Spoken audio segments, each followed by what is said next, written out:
Good morning, Councilor Genova. Can you hear me okay? I can. Thanks, Rosemary.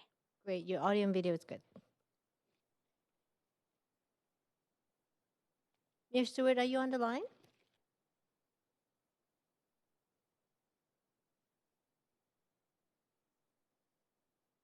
Rosemary, I might give him a quick call to see if there's a problem.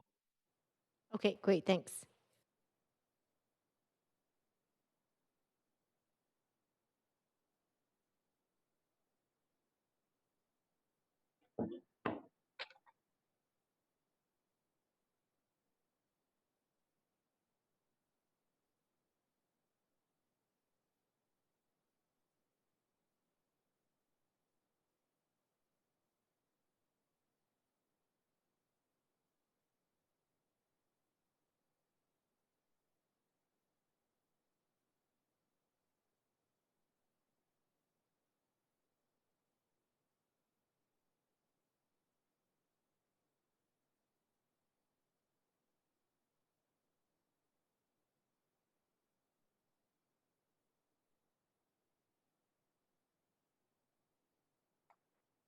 Rosemary, I'm not getting an answer. The mayor has to restart his PC, so I'll just give him another minute. Okay, perfect. Good morning, Councilor Weeb. Can you hear me okay? Great. Thank you.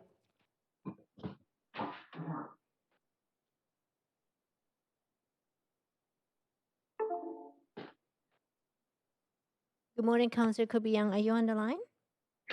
I am. Good morning, Rosemary. Great. Thanks. I just have audio for now. Pardon me? I don't Sorry? have video. I just have audio from you. Again. Okay. There we go. Great. Thank you. Hey, Rosemary, do you have audio for me? Yes, Councilor Weed, I do, and I can see video as well. That's perfect. Just to remind Council, we're all still piloting the video stream of Council speaking. So they'll see the Benny's bagels at a meeting? Maybe so. Good morning, Councilor Dominato. Can you hear me okay? Good morning, Rosemary. Perfect. You're making me hungry, Michael.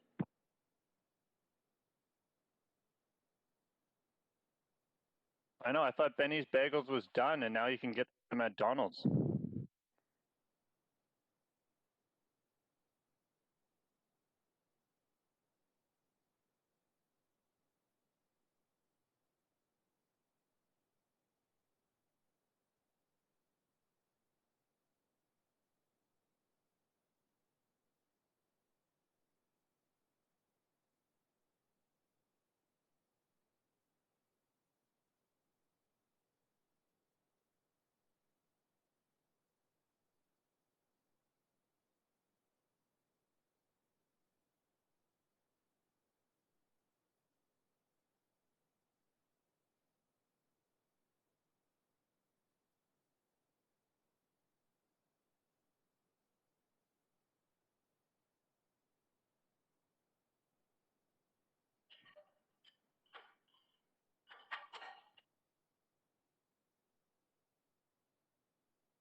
Good morning, Councilor Bly. Can you hear me? Rosemary, I can hear you, and I'll just be a few minutes before video because my computer needed to be restarted. Great. Thank you. Mayor Stewart, are you on the line yet?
Hi, Council. I think I'm here now. I just had to restart my computer. Apologies for that. Can you hear me okay, clerks? Yes, Mayor Stewart, I can hear you fine, and video is good. Great. Okay, I'll just pull up my script here, and away we go.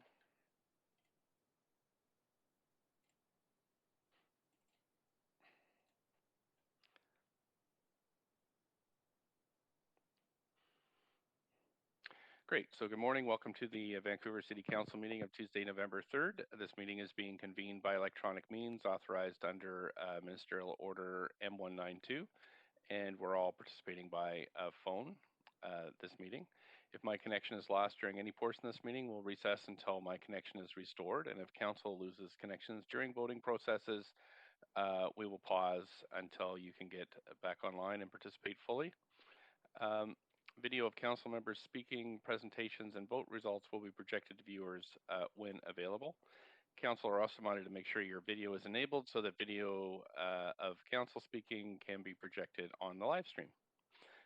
We also acknowledge we're on the unceded traditional territories of Musqueam, Squamish, and Tsleil-Waututh people, and thank them for their generosity to all who live on these lands. Also want to thank all our amazing staff at the city who do so much work every day to keep us rolling along, even during COVID. So clerk, can we have the roll call, please? Mayor Stewart is in the chair. Councillor Carr. Here. Councillor DeGenova. Present. Councillor Fry. Here. Councillor Swanson. Here. Councillor Hardwick. Present. Councillor Wiebe. Councillor Wiebe. Present.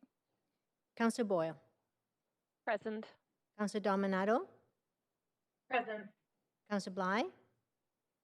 Present. Councillor Kirby-Young. Present. You have quorum, Mayor Stewart. Great, thanks so much.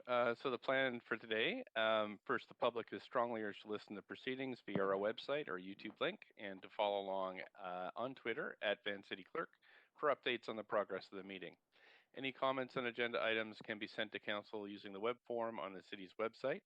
The link to that form is tweeted out at VanCityClerk. Today we have 2 presentations, 3 staff reports, and 8 referral reports, if not adopted on consent, 1 bylaw, 1 administrative motion, 1 member's motion. Then, of course, we have notice of council members' motions, new business, inquiries, and other matters. Oh, I'm hearing a bit of background noise, so if folks could mute, that would be great. Plan for the day is to proceed with council business, break at noon for lunch, and then we'll go in camera between 1 and 2:30.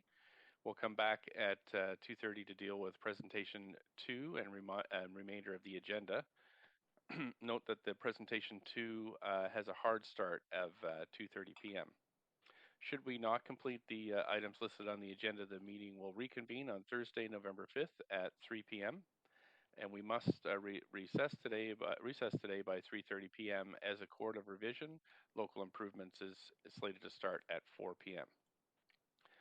So I suggest we vary the agenda before we recess for lunch to deal with new business and items, notice of council member motions, if that's the will of council.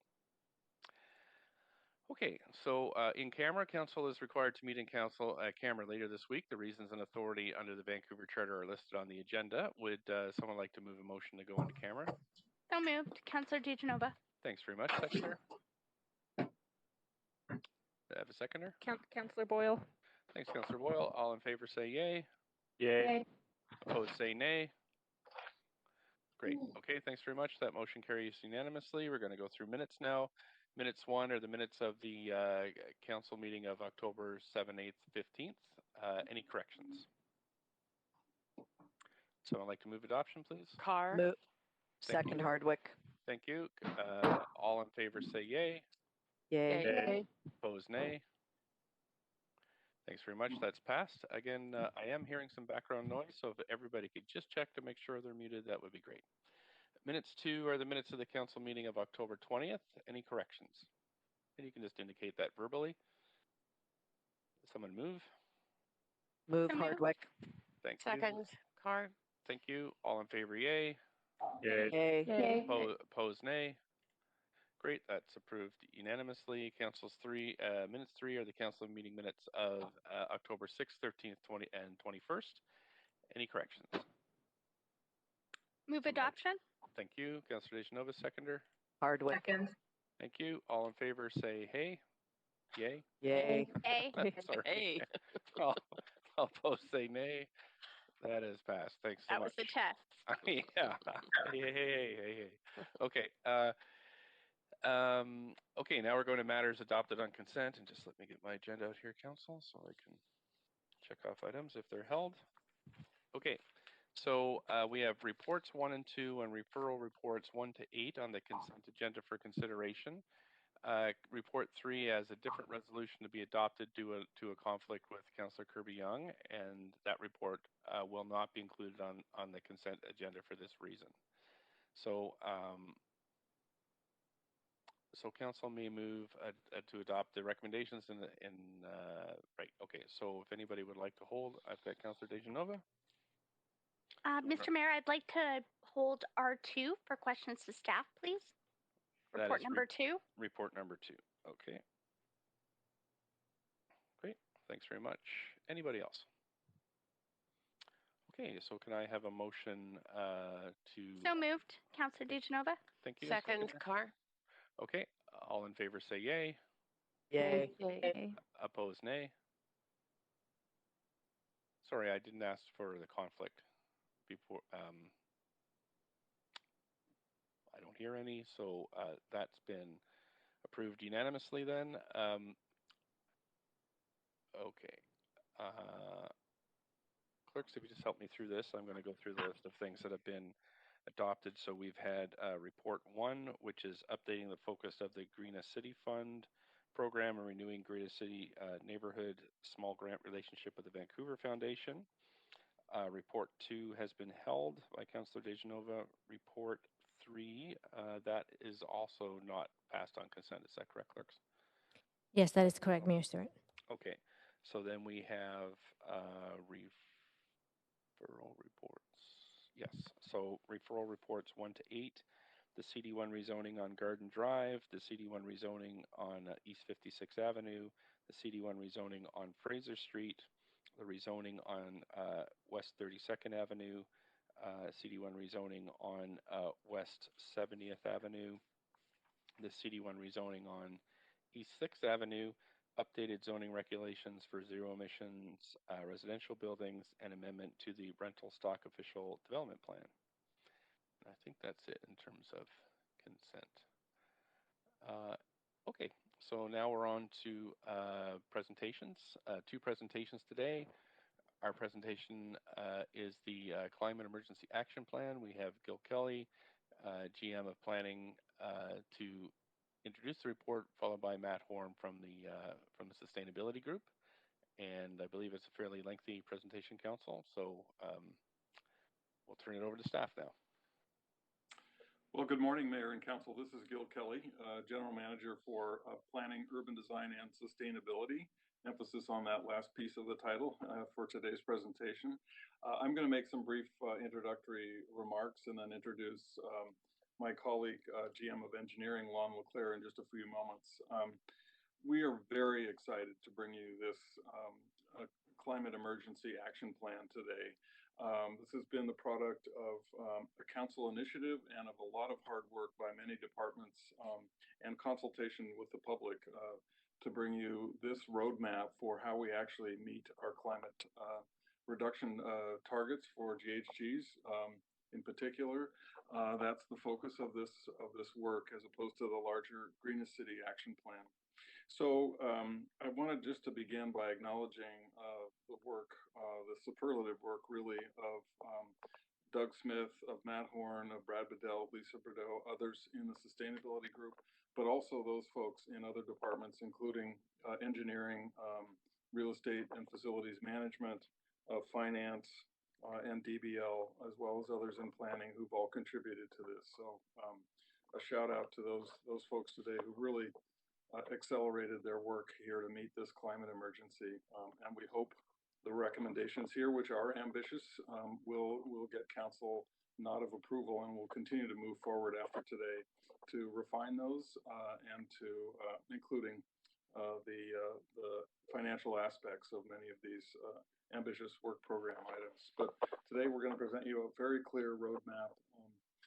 I wanted to just remind Council and the listeners and viewing audience today that this results from not only a tradition in Vancouver of environmental sustainability, but of a signature initiative on the part of this Council, which was in January of 2019, declaring a state of a climate emergency, really accelerating our goals to meet targets for climate response and GHG reduction in particular to a much earlier date than had been the sort of global thinking prior to this last year or so. This followed 2 months after another key initiative on the part of this council, which was to initiate a citywide plan, the first really for Vancouver, now called the Vancouver Plan. And it's really good to see that these two initiatives, as well as others, are really coming together in terms of a common platform for strategies around transformational change for Vancouver over the next several decades in terms of the Vancouver Plan. So in January of 2019, you did pass this motion declaring a climate emergency, and you asked staff, because of the urgent nature, to come back within 90 days, which we did in April of 2019, to set specific targets and goals around the climate emergency and those advanced imperatives for meeting climate change goals. And so we did that in April, and that served as the work program for us to carry out. And we've done that, and today we're providing you with a very detailed action plan to get back on track for meeting those initiatives. And we've done that through, as you recall, articulating 6 big moves, as well as a number of other change-making actions that were already in motion. And those have really been all consolidated into this, but again, formatted around those six big moves.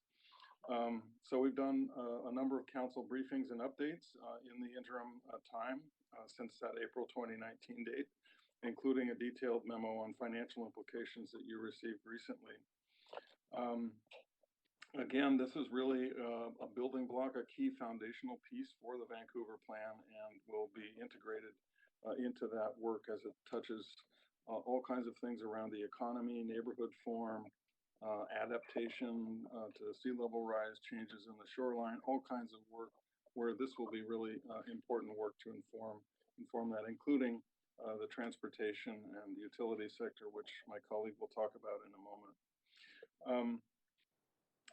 I would say that we did not anticipate, of course, there would be a pandemic occurring in the middle of this. And the pandemic, I think, has actually served to focus and accelerate our work on this because we have been hit with a major shock and stressor in the community here. And if anything, the climate emergency will be much greater than the COVID impact has been, and much longer lasting. And so just getting in that frame of mind to think through COVID and think about what does it mean to have long-term resiliency in the community here has been in many ways a very interesting parallel mindset that has influenced our work on the dire emergency around climate that sometimes takes a little bit of a backseat during the COVID crisis. And when we think about this, this is something that we and other cities and nations around the world really must do, this kind of action that's articulated here. We really don't have a choice when you think about the climate implications of what's occurring now.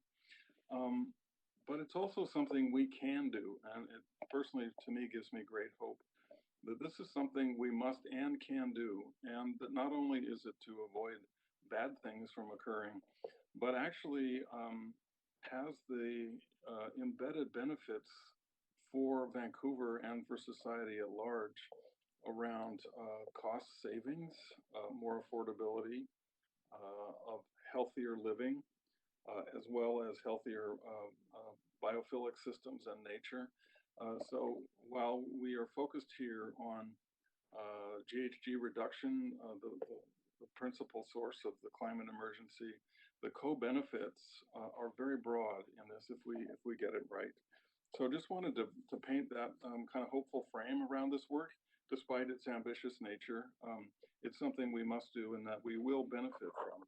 So just laying that out and really thanking Council for your initiative in this regard very early in your term, again, right alongside the Vancouver plan within which it will nest.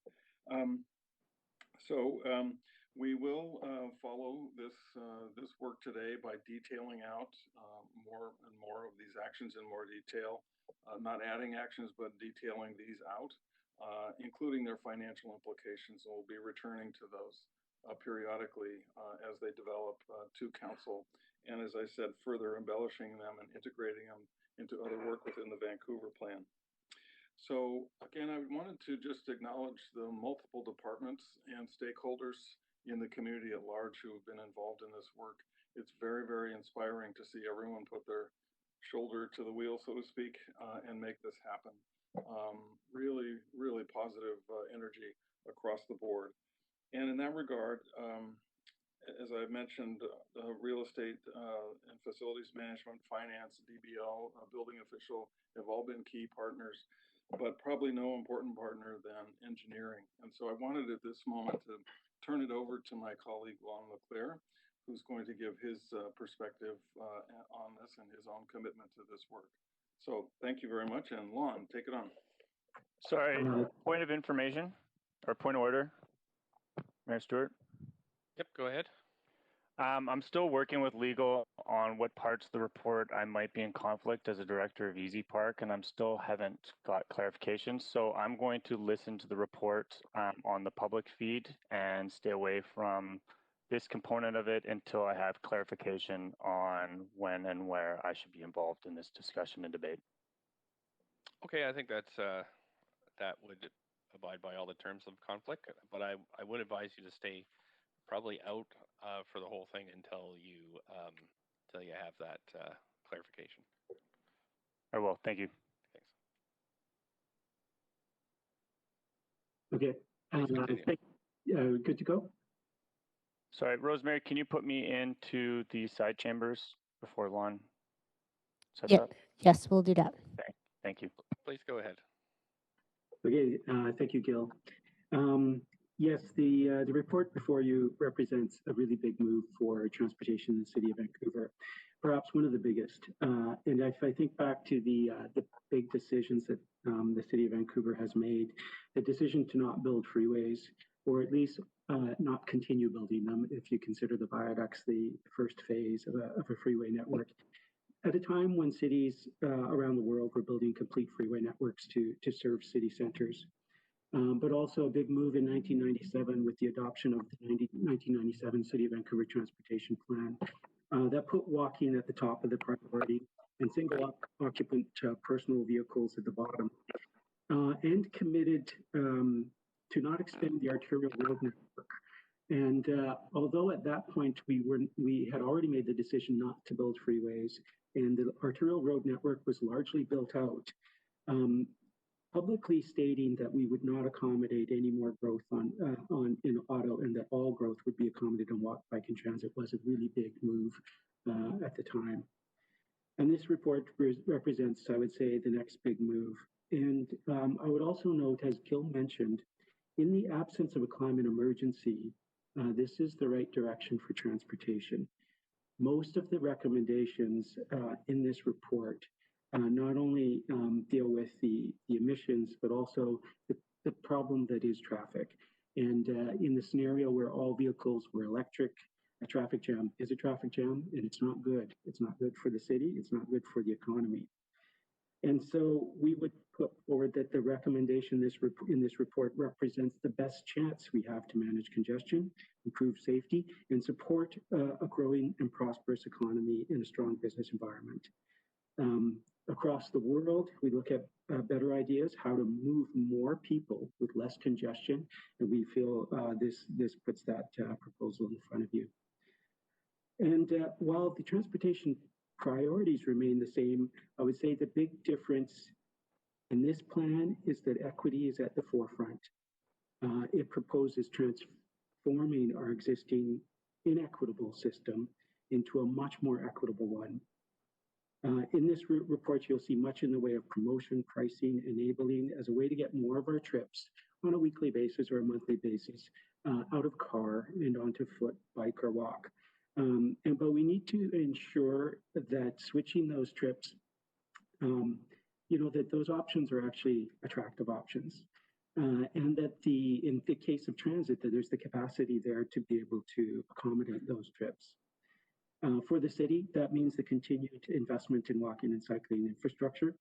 And council has, and it's actually very consistent with a lot of council direction related to eliminating parking minimums across the city, reallocating 11% of the road space away from auto, traffic calming in neighborhoods and schools, and transportation safety around schools, and most recently, closing the gap in the accessible pedestrian network with the Gravel Bridge Connector. But for the region, this means a massive investment in transit. We've had I would say, a fortunate situation in the last 20 years that we've actually had more people wanting to take transit than is space available on the system. So generally, that's something referred to as latent demand. And even today, in the unusual circumstance of COVID-19, we see pass-ups on the system across the system due to the physical distancing requirements, even though the same number of vehicles out there. And people are being asked to avoid travel during rush hours. And so because we have this big interest from our public residents to take transit, we actually see a big jump in transit ridership every time we deliver a big increase in capacity. We saw this with the opening of the Canada Line in 2009, system-wide massive jump in ridership. In the last few years, as TransLink's rolled out additional capacity across the region with new trains and buses, basically delivering record-breaking ridership each year, right up until the record-breaking year of 2019. And even in January of 2020, launching the rapid bus routes on Hastings and 41st Avenue saw immediate pickup, very popular services. However, adding more buses and trains can have a limit, and we reached that ceiling on Broadway about 10 years ago. Without any ability to add more buses to Broadway, we've stalled transit growth on Broadway for the past 10 years. That will continue actually as we build the SkyTrain extension on Broadway. But then in 2025, overnight, we will be able to accommodate twice as many trips to Central Broadway, and that should bring it much more in alignment with what we see in the downtown core. And our updated ridership forecasts actually show that in 2025, when that system opens, west of Arbutus, their buses will be at capacity on day one and not be able to grow. So it is important that we continue to do the expansion. TransLink staff have concluded the only way to solve this problem west of Arbutus is to extend the SkyTrain. So while this report identifies the actions required from the City of Vancouver, I do want to emphasize that meeting the 2030 target cannot be achieved by the city alone. That significant investment in transit across the region requires a big commitment from the region and senior governments. And with those opening remarks, I'll just pass it over to Matt. Thank you, Lon, and thank you, Gil. Good morning, Mayor and Council. So my name is Matt Horn. I'm the Climate Policy Manager with the city. I'm going to run through the first portion of this deck, and if we could move to the next slide. So here's the agenda we're going to run through. I will start with just a little bit of additional context. I'll walk through the process we've followed to develop the Climate Emergency Action Plan. I'll give then an overview of the actions. I'll turn it over to my colleague, Lisa Bordeaux, to walk through our recommended approach to account for equity in the plan. And then Brad Bedell will walk through our financial approach. I'll then close with a summary of our recommendations and just a quick sort of discussion of sort of where we would be headed in next steps if you're supportive with this work. Next slide, please. So Gil touched on the longer context, I think, quite well, and also sort of just the degree to which COVID-19 has been framing our thinking around this work. The one point I'll reiterate, so when you declared the climate emergency in early 2019, This work really has been building since then. It's been building on past work the city has done on climate action stretching back into the 90s. So the Climate Emergency Action Plan it's a milestone. It's clearly an important milestone, and it provides that roadmap towards our 2030 targets. If you're supportive of this roadmap, we'll move on to implementation in 2021 and the additional analysis and engagement that will be needed to develop the details of those individual pieces. So go to the next slide, please. This is just showing a bit of context on sort of how we've been doing. So the gray bars represent citywide carbon pollution in Vancouver from buildings, transportation, and waste. And over the last decade, you can see that modest decline, about 9% reduction in emissions.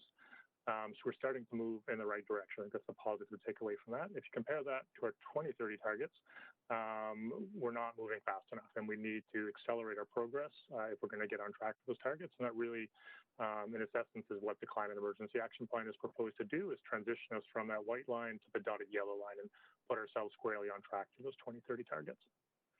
Next slide, please. This just gives you a quick snapshot of where carbon pollution is coming from in the city of Vancouver. So the biggest source is from our buildings and burning natural gas in our buildings, so a little over 50%.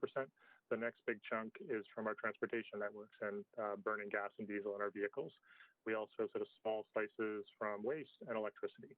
You can look at that makeup and I think understand pretty quickly why the predominant focus of the Climate Emergency Action Plan is on buildings and transportation and helping the city transition off of fossil fuels in those key sectors. Next slide, please.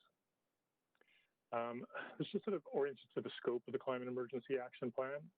So as Gil mentioned, in the Climate Emergency Response Report in April 2019, there were 6 objectives or 6 big moves set to frame the city's ambition around responding to the climate emergency. The Climate Emergency Action Plan includes the detailed actions for 4 of those. So the work around active transportation and transit, zero emission vehicles, zero emission space and hot water heating, and low carbon construction materials. Big Move 1, which is a walkable complete neighborhoods, is still really core to what we need to do to be successful on climate change. Because of the high degree of overlap with housing and land use and the Vancouver Plan, you'll be seeing that work reported back to Council through the Vancouver Plan process. And finally, Big Move 6 is focused on restored coasts and forests and helping the city figure out our role in the transition to negative emissions in the second half of the century. We have not been able to advance that work as fast as we hoped, and we were reporting back in 2021 on that work.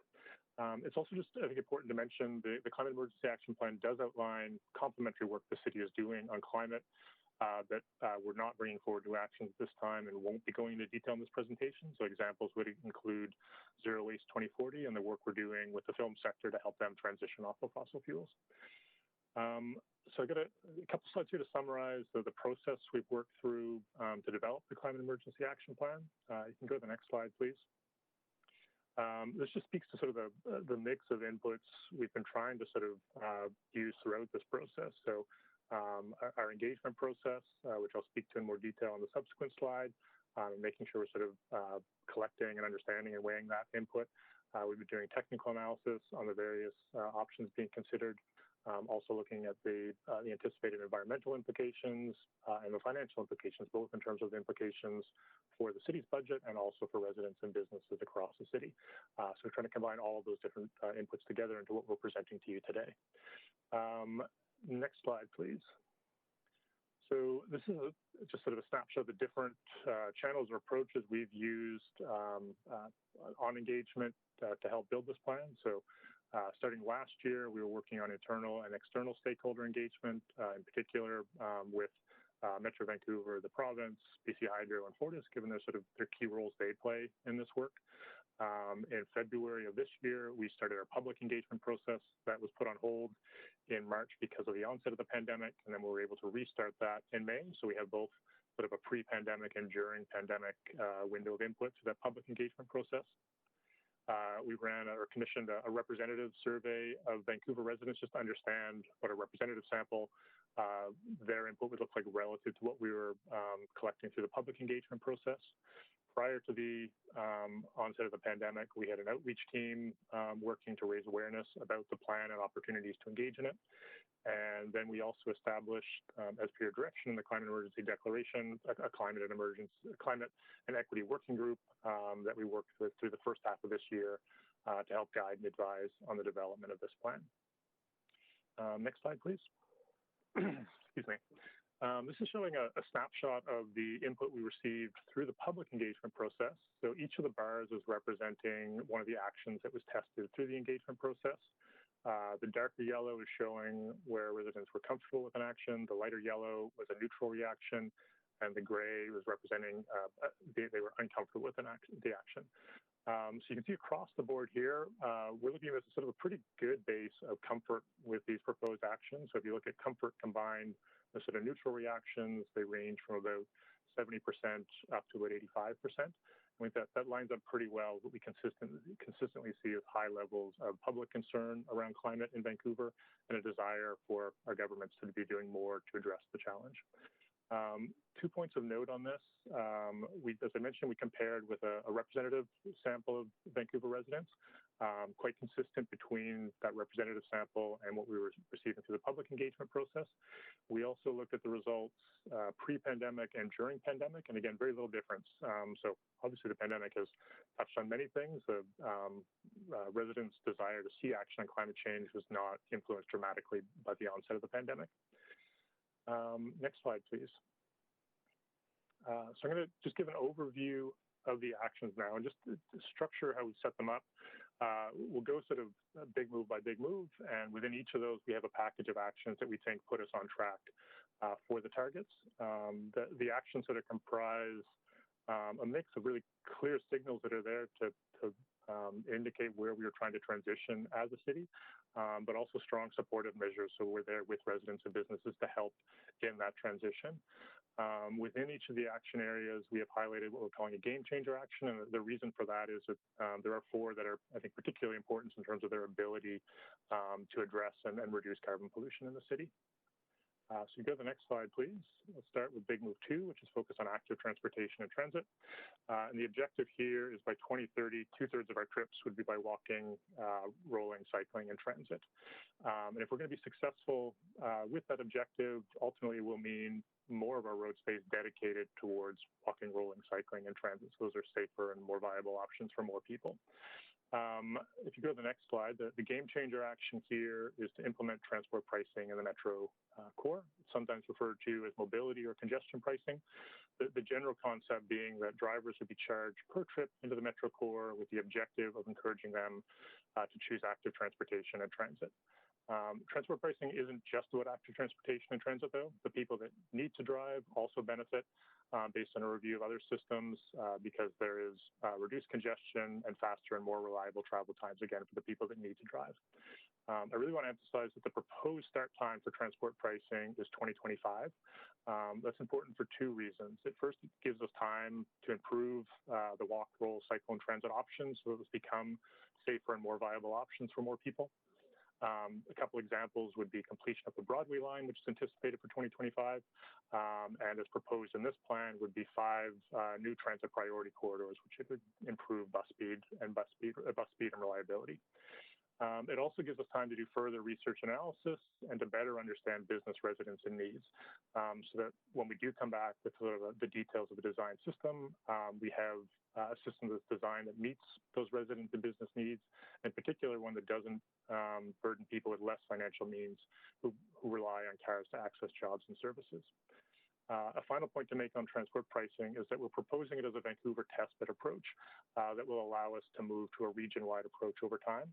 We think that the Metro Core is an appropriate starting scale because all other regions in the world that have successfully implemented mobility or congestion pricing have initially focused on a similar scaled city center area.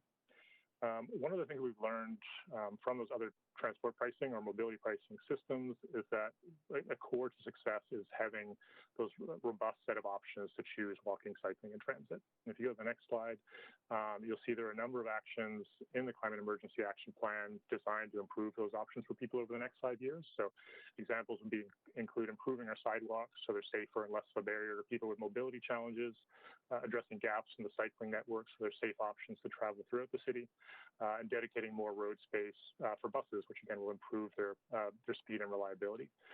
We also want to be working with schools and employers to help more people choose walking, cycling, and transit as their modes of transportation. If you go to the next slide, please. There's two important parking-related actions that we also want to mention. The first is to remove parking minimums except for accessibility stalls, and also to implement parking maximums in new developments. So this will allow for buildings with less parking that can be built at lower cost, and also allow for more focus on sustainable transportation options in those new buildings. Closely linked with that is the recommendation to implement residential parking permits on a citywide basis. Currently, only about 10% of our residential streets have parking permits, and we're proposing to change that to be citywide. The change will allow us to better manage curb space, to start to reflect the value of that public space, and will also support our objective of allocating some of that space for other uses, such as wider sidewalks, parklets, patios, and bike lanes. The move to the parking permits on a citywide basis is also an important enabler of one of the key actions to accelerate our transition to electric vehicles, which I'll touch on momentarily.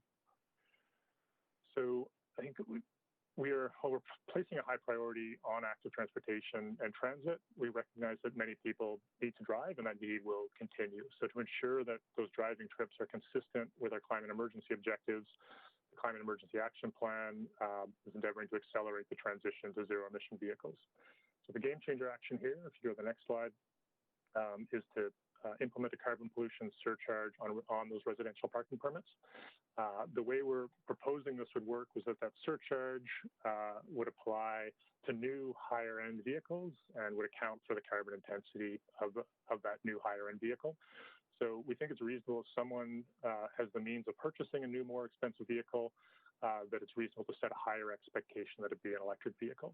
If someone is driving an older vehicle or purchasing a lower cost new vehicle, the surcharge would not apply. We know from our own experience and experience in other jurisdictions that if we're going to be successful in that transition to electric vehicles, we need a robust charging network.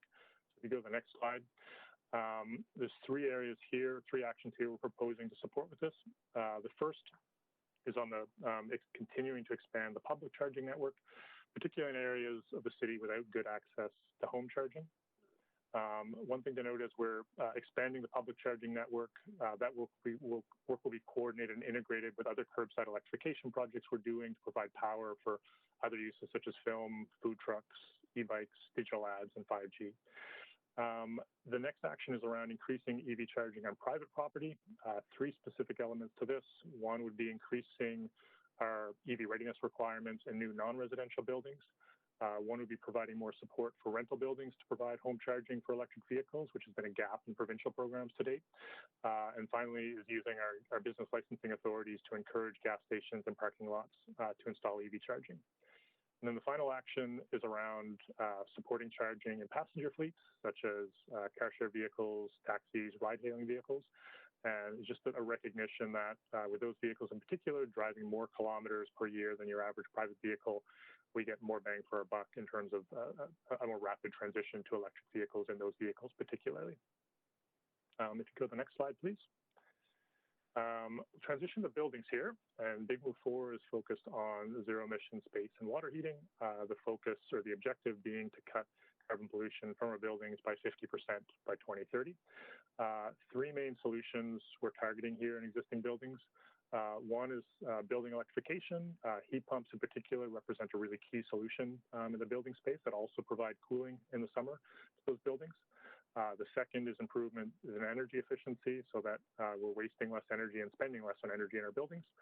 And the third is the transition to different forms of renewable gas so that the gas grid, and working with Fortis, is moving away from fossil forms of gas towards renewable gas, and we're cleaning up the gas grid. If you go to the next slide, please, the game changer action here is to set carbon pollution limits and streamline regulations for existing buildings. So in many ways, this is an extension of what we're already doing for new buildings, where we have those carbon pollution limits for a new building that's being built. This would be extending that approach into existing buildings. The first of those we're proposing would come into force in 2025 and decline in 5-year increments going forward in line with our objectives. The initial carbon limits would be modest to give building owners time to adjust. And we're recommending this approach really because it maximizes flexibility for owners to pick the solutions that work for their buildings. We're recommending that the first carbon limits be applied for large commercial and retail buildings and also for detached homes. We're not recommending carbon pollution limits for rental and non-market housing, particularly because of a concern that it could exacerbate risks around renovictions. It's just the one piece I'll mention here is just it's important to highlight that streamlined regulations part of this and streamlining our processes. And a really good example would be heat pumps. That's a key solution we've identified, and we know our processes need to be simpler if we want building owners and managers to adopt that at scale. And that's work we're doing, again, to sort of make that a simpler option and get out of the way of owners and managers that want to make these transitions. If you go to the next slide, this sort of consistent with the earlier remark I made in terms of really trying to, in concert with those carbon pollution limits, emphasize the support we've been providing for owners in this transition. So the first is building industry capacity, and we know with our experience with new construction, we need to build up that capacity in terms of the trades, in terms of the suppliers, so that when someone goes to switch to a heat pump or do an energy efficiency retrofit, there are good quality trades readily available that can do high quality work and make sure that that gets done on a timely basis.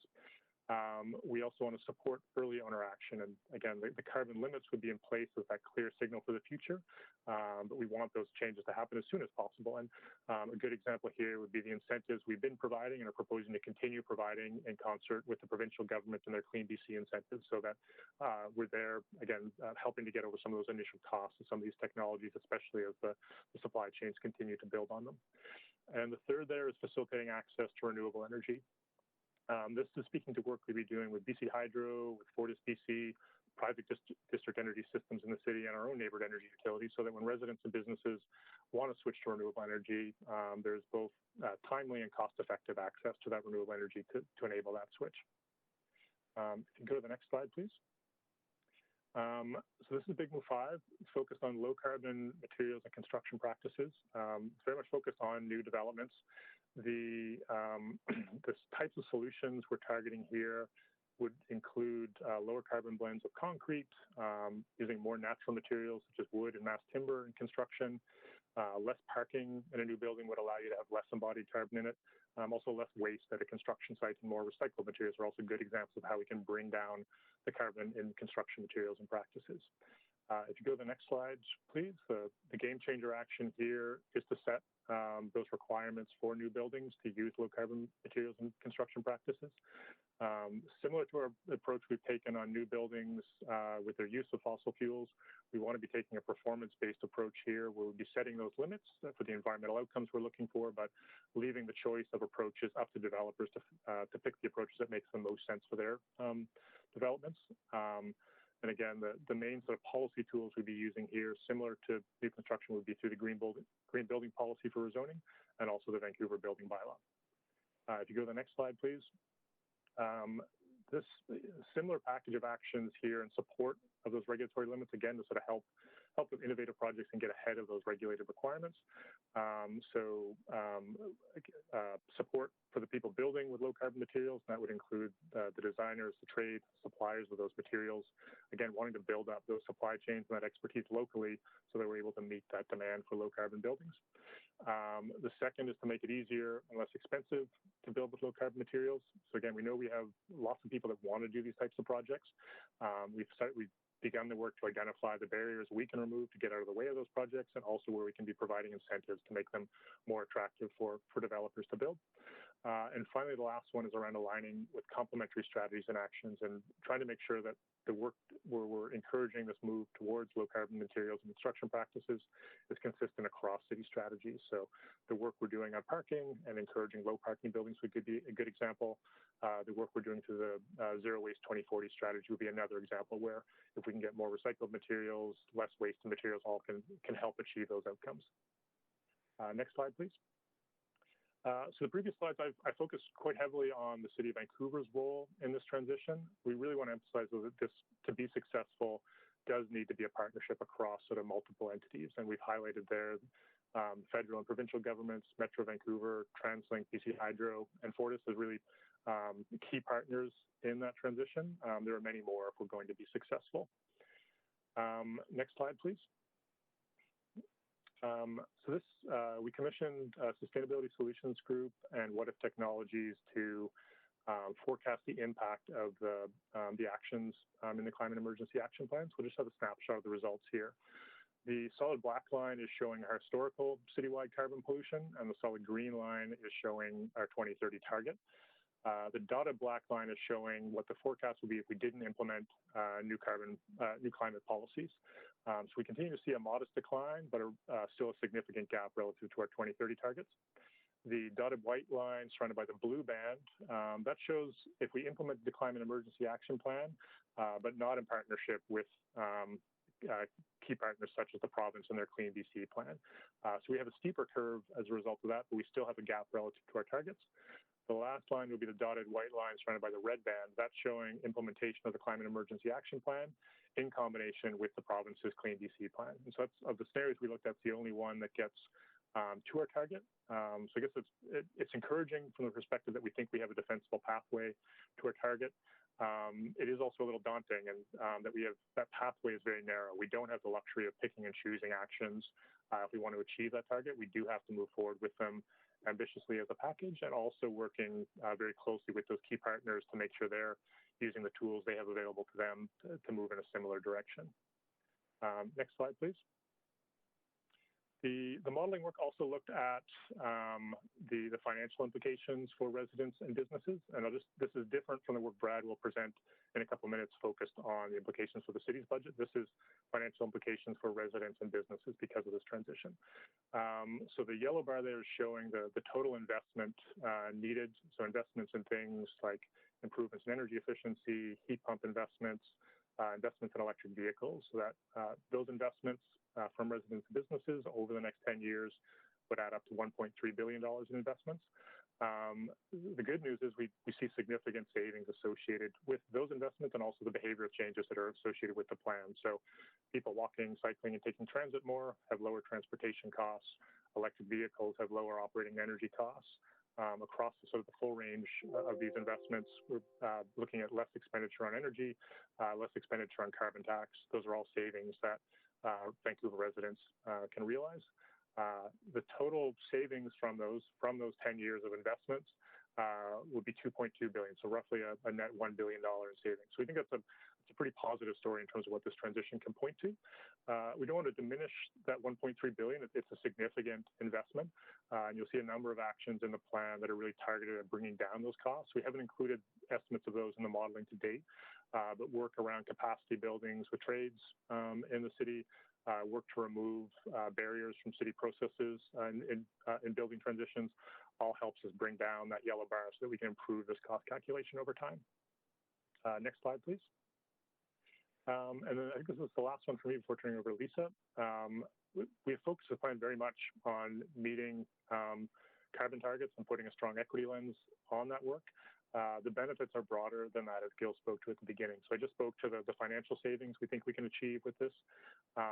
Through the Cleaner City Action Plan, we've opened up many economic opportunities for the city. We see similar opportunities with if we move forward with the Climate Emergency Action Plan, and also really important health benefits. So more active transportation leads to health benefits.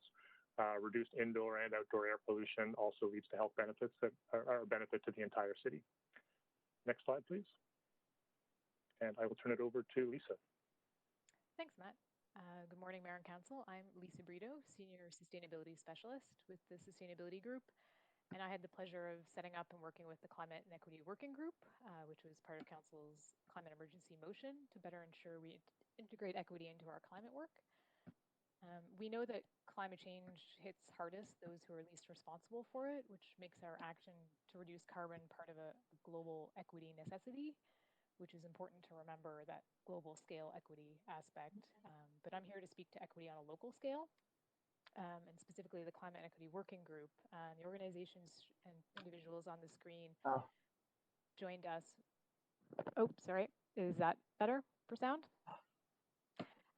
So these are the okay. So these are the organizations that were kind enough to join us for 2.5-hour workshops over 6 months, where we had themed discussions with staff who were writing the action plan. So the working group members provided their feedback based on the communities that they work with and their own lived experience. And it was a really rich source of feedback and discussion that was really important in shaping the plan. Some of the cross-cutting themes that staff heard in those workshops, I'll just touch on a few of them, which won't do justice to the wealth of feedback that we got, but some of the key ones were to always ask who bears the costs of any programs or policies we're implementing and to avoid burdening folks who are already struggling. So the affordability concern was very front of mind. Also to keep people with disabilities in mind and make sure that things are working for them so that they work for everybody, particularly with transportation and neighborhood design. And then a final one was that the sequencing of actions can be really critical to avoiding harmful impacts. And as Matt mentioned, these are bundles of actions that kind of work together as a system, and viewing it in that light is a really important consideration from an equity perspective. There is a recommendation in the report to reform and continue a climate and equity working group to inform implementation. We found it a really rich source of input into the work that we did, so we're excited to have that opportunity to continue it. And we want to thank the working group members for their generous contribution of time and input into this process. In addition to the Climate and Equity Working Group, to get further external wisdom and critique, we had some additional reviews done that I'll speak to briefly. We had the Canadian Centre for Policy Alternatives, who ran a climate justice project for several years, review the draft actions during the engagement phase to give us some high-level indication of areas of concern or potential opportunity for us to be mindful of. And then more recently, the Hua Foundation and the Toronto Environmental Alliance did detailed reviews of our draft action plan and provided a wealth of feedback that's been really useful to staff. A few examples, just to touch on quickly, of how all this equity input has influenced the plan from its initial phases to what's actually in front of council today. For building retrofits, so Big Move 4, the proposed plan, as Matt said, does not include applying carbon limits for rental buildings or non-market housing, and instead focuses on incentives and working with partners to identify pathways to improvements. And that adjustment was made due to the serious concerns we heard about rent evictions and displacement. And the carbon pollution surcharge on parking permits, again, was going to apply to all gas and diesel vehicles, but in the plan before you, it starts with only new vehicles over a certain purchase price where zero emission options exist. So again, trying not to burden folks who are already struggling, who might just be purchasing used vehicles or lower cost vehicles. And another example is a commitment was added to the plan to incorporate accessibility into public electric vehicle charging site design to facilitate access for people with mobility challenges, just in direct response to feedback we've heard about challenges there. So those are just a couple of examples to speak to how the plan shifted from where we started to the plan in front of you. Speaking generally to our approach on equity, we looked at minimizing burdens for those who are already struggling, coupled with having higher expectations for those who can afford it. And it's really important to emphasize that we aren't done. There's still work to be done in the implementation phase. We need to go deeper to, in some cases, better understand concerns of and potential impacts for particular communities. So in addition to the work each action will undertake as part of their implementation work, we've proposed developing a climate justice charter as a framework for doing this deeper work and shaping climate work at the city overall. And this was something that the Climate Equity Working Group was quite interested in. And this would include developing appropriate equity-related indicators to track our progress. So we don't currently have those in the plan. We're holding space for them. And the Climate Justice Charter would be the process through which we would develop those with community. And in the meantime, equity milestones have been identified for each action to ensure that the equity work continues while that charter is developed, and that we're held accountable in our reporting through that mechanism. And just in closing, important to reference the city is developing an equity framework, as you know, And that will be another really important part of integrating equity into all the work that's done at the city. And this more fundamental internal change was something noted as needed by the working group and HWA and the Toronto Environmental Alliance if we want to seriously address equity and racial justice. So our work on equity and climate action will happen within the context of that forthcoming equity framework, as well as other important city policies like the reconciliation framework and the healthy city strategy and others. So I just wanted to note that important context, and I will pass it over to Brad to speak to our financial approach. Great, thanks, Lisa. Good morning, Mayor and Council. My name is Brad Bedelt. I'm the Assistant Director of Sustainability, and I'm going to be going through a few slides outlining the financial framework that supports the Climate Emergency Action Plan. Before I get into the numbers and the graphs, I wanted to just mention a couple of things. As you might recall, in April 2019, staff were directed to develop this strategy, and I want to note that it's a really important part of this plan. It's a level of rigor that a lot of climate plans in the past didn't have, that the Greenest City Action Plan didn't have, and it's something that cities, a number of cities are now exploring and looking at us for leadership on this piece. And the other one that I wanted to mention here before getting into the details is that this is meant as a roadmap. It's meant to guide us going forward. And while it's focused on city investment, we really tried to draw from the range of tools available to us as a city, so regulations, pricing, advocacy, and partnerships, as well as city investments. And we look specifically at how to maximize our leverage of funding from other levels of government, which I'll speak to shortly. So in terms of how we develop this framework, the first step was looking at the range of actions that Matt and Lisa have just walked through and costing out those actions over the next 5 years at the scale that they would need to be implemented at to hit our targets. And then we looked at overlaying the level investment that the city currently provides for those actions to identify the gap. Next slide, please. So this slide here shows the required city investment over the next 5 years based on those cost estimates. You can see the number of 500 million over 5 years. A couple of things to point out on this slide. First off is that $500 million is not a level spend over the 5 years. We do see it as ramping up over time.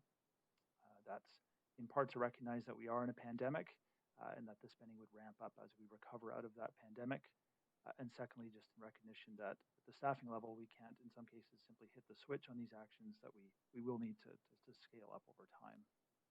The second piece I wanted to point out on this is, as you can see, that the spend is broken down according to the big moves.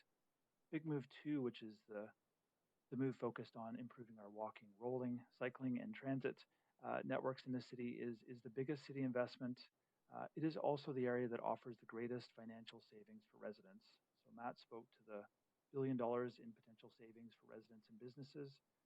Walking, cycling, and transit, making that more convenient, more enjoyable for all, offers a huge savings opportunity for our residents. So I just wanted to highlight that piece and that trade-off, I would say, in terms of city investment and benefits and savings for the public. Next slide, please. This slide is showing the $500 million required investments. And on the top part, the orange part, is showing what we're calling the baseline spend. This is the spend that we currently have on these actions. And this is taken from the current capital plan. So if we projected out the current capital plan annual spend over the next 5 years, it would add up to around $270 million. So it's important to note here that we're not starting from scratch. We've been investing in this work for many years now, but it does still leave a funding gap, roughly $230 million additional spend beyond what we have been spending through our capital plan. I'll talk now about the approaches to close that gap. So in the report, there are 4 proposed approaches to close that funding gap. I'll briefly describe each of them here. The first one, using more cost-effective interim measures while achieving carbon outcomes. This one probably requires the most explanation. It's really most relevant to active transportation, to expanding our walking, cycling, and transit networks. The best examples would be cities around the world, including Vancouver, have done a lot of work to expand our walking, cycling, and transit networks during COVID. And we've done so using measures and treatments that would be more cost-effective: paint, barriers, signage, rather than more holistic and permanent treatments. A similar example would be during the lead up to the 2010 Olympics, a number of walking and cycling routes were expanded and improved during that time and were later made permanent. That model could be used particularly in the next couple of years to continue expanding those active transportation networks, particularly while we're in this pandemic and early recovery period. The second one is using new revenue to fund climate emergency actions. The first thing to point out on this is none of the actions in the plan are in the plan to generate revenue. They're in the plan to reduce carbon pollution, to change behavior, but some of them will produce revenue. And the expanded parking permit program is a good example of that. It's a real opportunity to use that revenue to scale up actions within the climate action plan, and that's one of the recommendations in the report. The third one is around leveraging senior government and partner funding. This is work that we've been doing for years. Over the last couple of years, we have leveraged between $5 and $10 million a year from senior government toward projects like the Richard Street Bikeway and the Neighborhood Energy Utility. There's a real opportunity with this plan in place to scale up that leverage, particularly with green stimulus funding already starting to flow. The fourth one is around prioritizing the Climate Emergency Action Plan in the next capital plan. To be clear, this is not about prioritizing above all others, but it is an opportunity for council to put forward climate as part of that core part of the next capital plan to close the funding gap. And next slide, please. So this slide here just pulls together those four approaches with our best estimates at this time as to how much each of those can contribute to closing the gap. It is a roadmap, and I would say it's best not to get hung up on the specific numbers, but I will speak to one in particular, the senior government partner funding. That's based on past performance. I think there's a real opportunity to get much more leverage happening with this plan in place, so I think we can do much better than the number shown on that. And last comment before I pass it back to Lisa is just to note that this is a roadmap, and we do intend to revisit it and to recalibrate it year after year as we move forward on this. Thank you, and I'll pass it back now to Matt to close us. Great. Thanks, Brad and Lisa. So we're just put down here. We have a couple slides just sort of summarizing the recommendations and clarifying next steps. So in the report in front of you today, there are 32 recommendations in total. Most of those sort of are actions that directly map on to the actions we've walked through as part of this. There are also 11 general recommendations that particularly sort of focus on the approach to equity and also the investment strategy that Brad just spoke to. Next slide, please. So yeah, as we mentioned at the beginning, it's a milestone in the city's climate emergency work. So we want to talk a little bit about what would come next if you're supportive of the next steps in this process. So go to the next slide, please. So we're there in sort of the 2020 column. So we're presenting the Climate Emergency Action Plan today. If you're supportive of the roadmap that it presents, 2021 will lead to a series of Climate Emergency Action Plan related council reports, also the associated analysis and engagement needed to work through the details of those reports before coming back to you with recommendations. 2021 would also see the first annual Climate Emergency Action Plan progress report. The details of how we'd be reporting out on that are laid out in the indicators framework that's detailed in the action plan. It would also coincide with the final Green City Action Plan report, which is the wrap up on that 2010 through 2020 environmental action plan. Going forward from there, 2022 through 2024 would see additional policy reports and the associated engagement and analysis as laid out in the action plan, additional annual progress updates to make sure we're sort of keeping you up to date on how progress is unfolding. And also, as the Vancouver plan continues to progress, we're going to sort of identify new opportunities, and we'll be incorporating those into the climate emergency work as appropriate. So those continue to be integrated going forward. And then finally, again, this is a 5-year plan to put us on track for our 2030 targets. Late in that 2022 to 2024 window, we'll need to be developing the second half of that plan. And ideally, that'll be a plan that is being designed to keep us on track for our targets to 2030. Next slide, please. So we just have a couple slides here highlighting some select reports in 2021. And this is to give you a sense of what would be coming back if you're supportive of this roadmap. So I'll touch there on start with big moves 2 and 3, which I walked through earlier. So reports on eliminating parking minimums except for accessibility needs in new developments. The first stage of the residential parking permits citywide would be coming back to council along with the first stage of the carbon pollution surcharges. And then we would also be proposing updates to our EV readiness standards for new non-residential buildings. Next slide, please. For Big Moves 4 and 5, two important milestones in 2021. The first would be the carbon pollution limits for large commercial buildings and detached homes. So we'll be coming back with the details of those and proposed changes to the Vancouver building bylaw. And then for Big Move 5 and the low carbon materials and construction practices, as I mentioned, the green building policy for rezoning would be sort of the first step in that strategy, with the planned updates incorporating the first targets for new construction to use lower carbon materials and construction practices.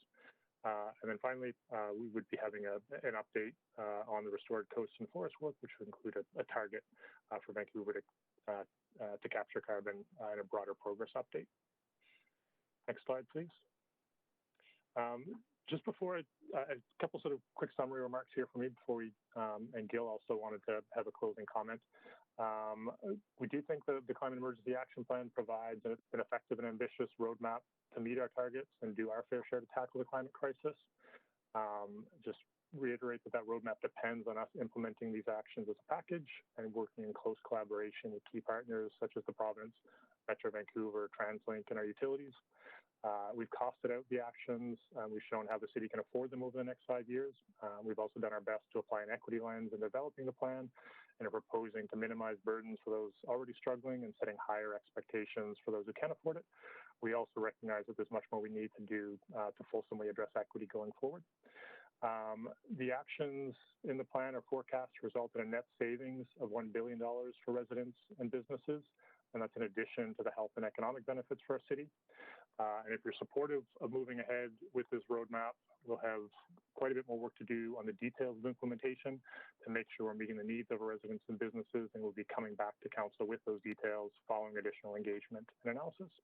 And before we transition to questions, I really want to thank the many colleagues across the city that have been working on this initiative, and turn it over to Gil, who I believe had a closing comment as well. Thank you very much, Matt. Again, Council, this is Gil Kelly, General Manager, Planning, Urban Design, and Sustainability. Just wanted to make 2 points at the end here before turning it back to Council.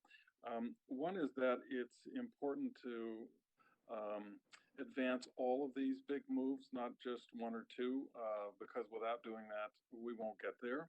That said, each of these has phasing and gating requirements or milestones attached to each one. And so we will be consulting with residents and with businesses as we develop the specifics. And you'll see that in the report. I just wanted to remind you that there's a big continuing consultation effort here, but having clarity around this roadmap is going to help everyone in getting to the places we need to get to, which with each of these. And also with regard to Big Move 1, which is around the walkable neighborhoods.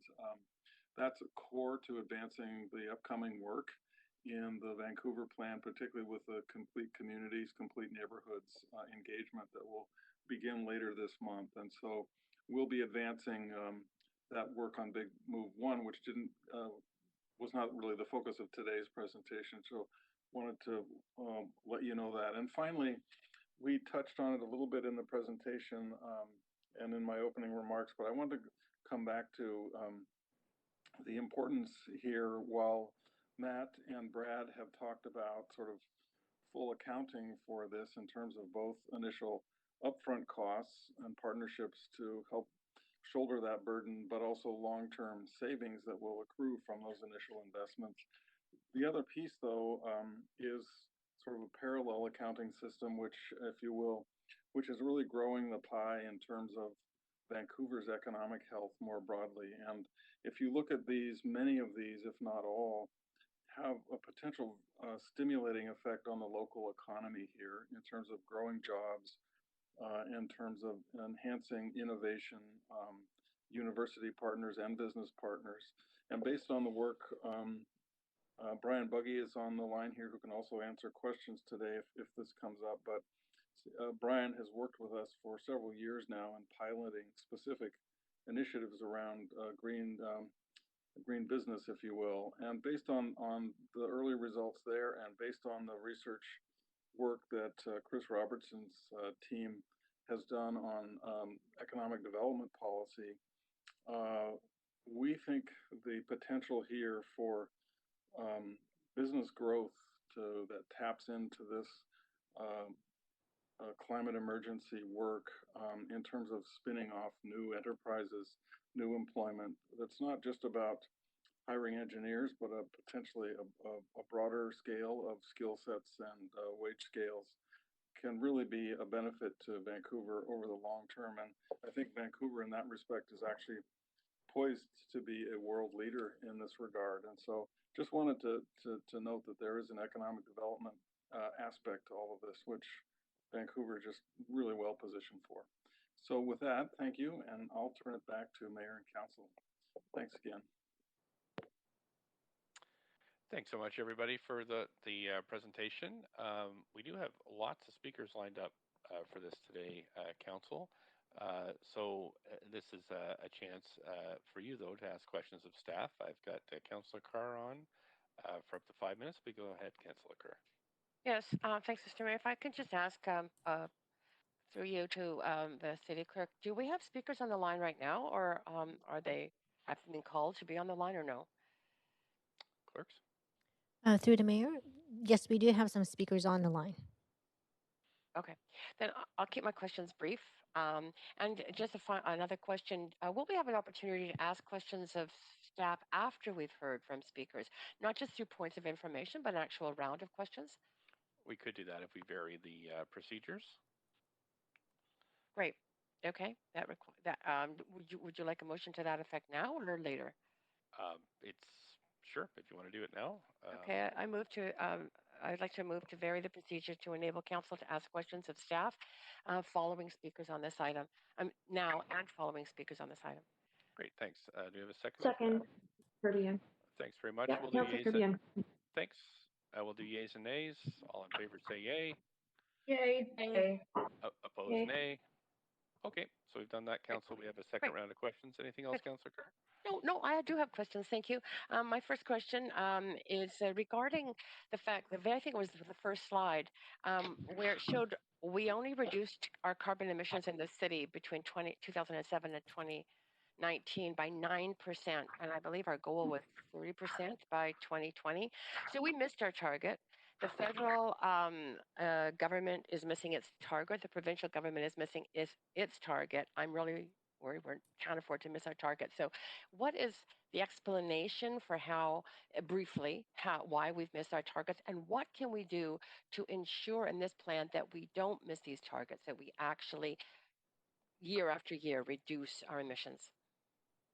So, Councillor Carr, this is Doug Smith. I'm the Director of Sustainability. I'll be sort of the air traffic controller and passing the questions on to the staff. We have a number of staff available to answer questions. So I'm going to pass this one to Matt Horn. If you could answer, please. Yeah, thanks for the question. Maybe two sort of pieces to highlight there. One, like specific to our own targets. This was sort of through a window where we had the conservative federal government and really had nothing in the way of supportive federal policies in the early years of the Greener City Action Plan, and we actually had many counterproductive policies that were not moving us towards our goals. Overall, looking at like the emissions trends in the city, we made great progress on active transportation and transit. Overall, transportation emissions were relatively flat through that window, so we weren't doing enough to transition to electric vehicles through that period. And I think something that has changed quite significantly there is just the availability and the drops in costs on electric vehicles in the last 5 years. On buildings, we made great progress on new construction. We didn't make as much good progress as we had targeted on existing buildings. And I think you'll see in this action plan a number of actions really targeted at addressing that gap going forward. Okay, good. So I have other questions that are actually good follow-ups from that. I believe we do need, and it's pointed out around finances, to work across jurisdictions. So let's say Metro, the British Columbia government, and the federal government. What would your priority ask be of each of those levels of government in terms of policy or funding?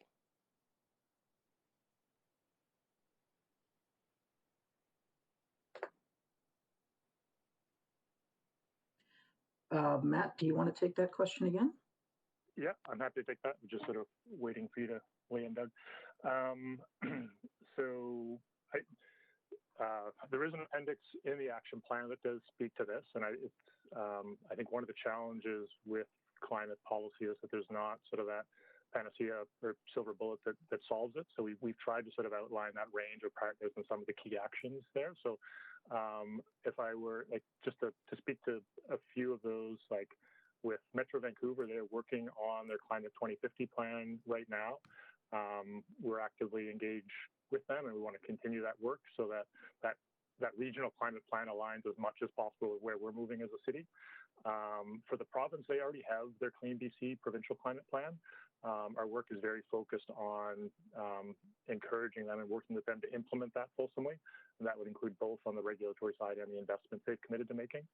TransLink, I think you asked about as well. They're in the process of developing a long-term plan. And again, we're actively working with them to make sure that provision of transit is closely aligned with where we're trying to move as a city. So those would be sort of at more of a planning stage. Federally, there are some pieces that are, I think, supportive from a policy perspective that help maybe raise the bar nationally.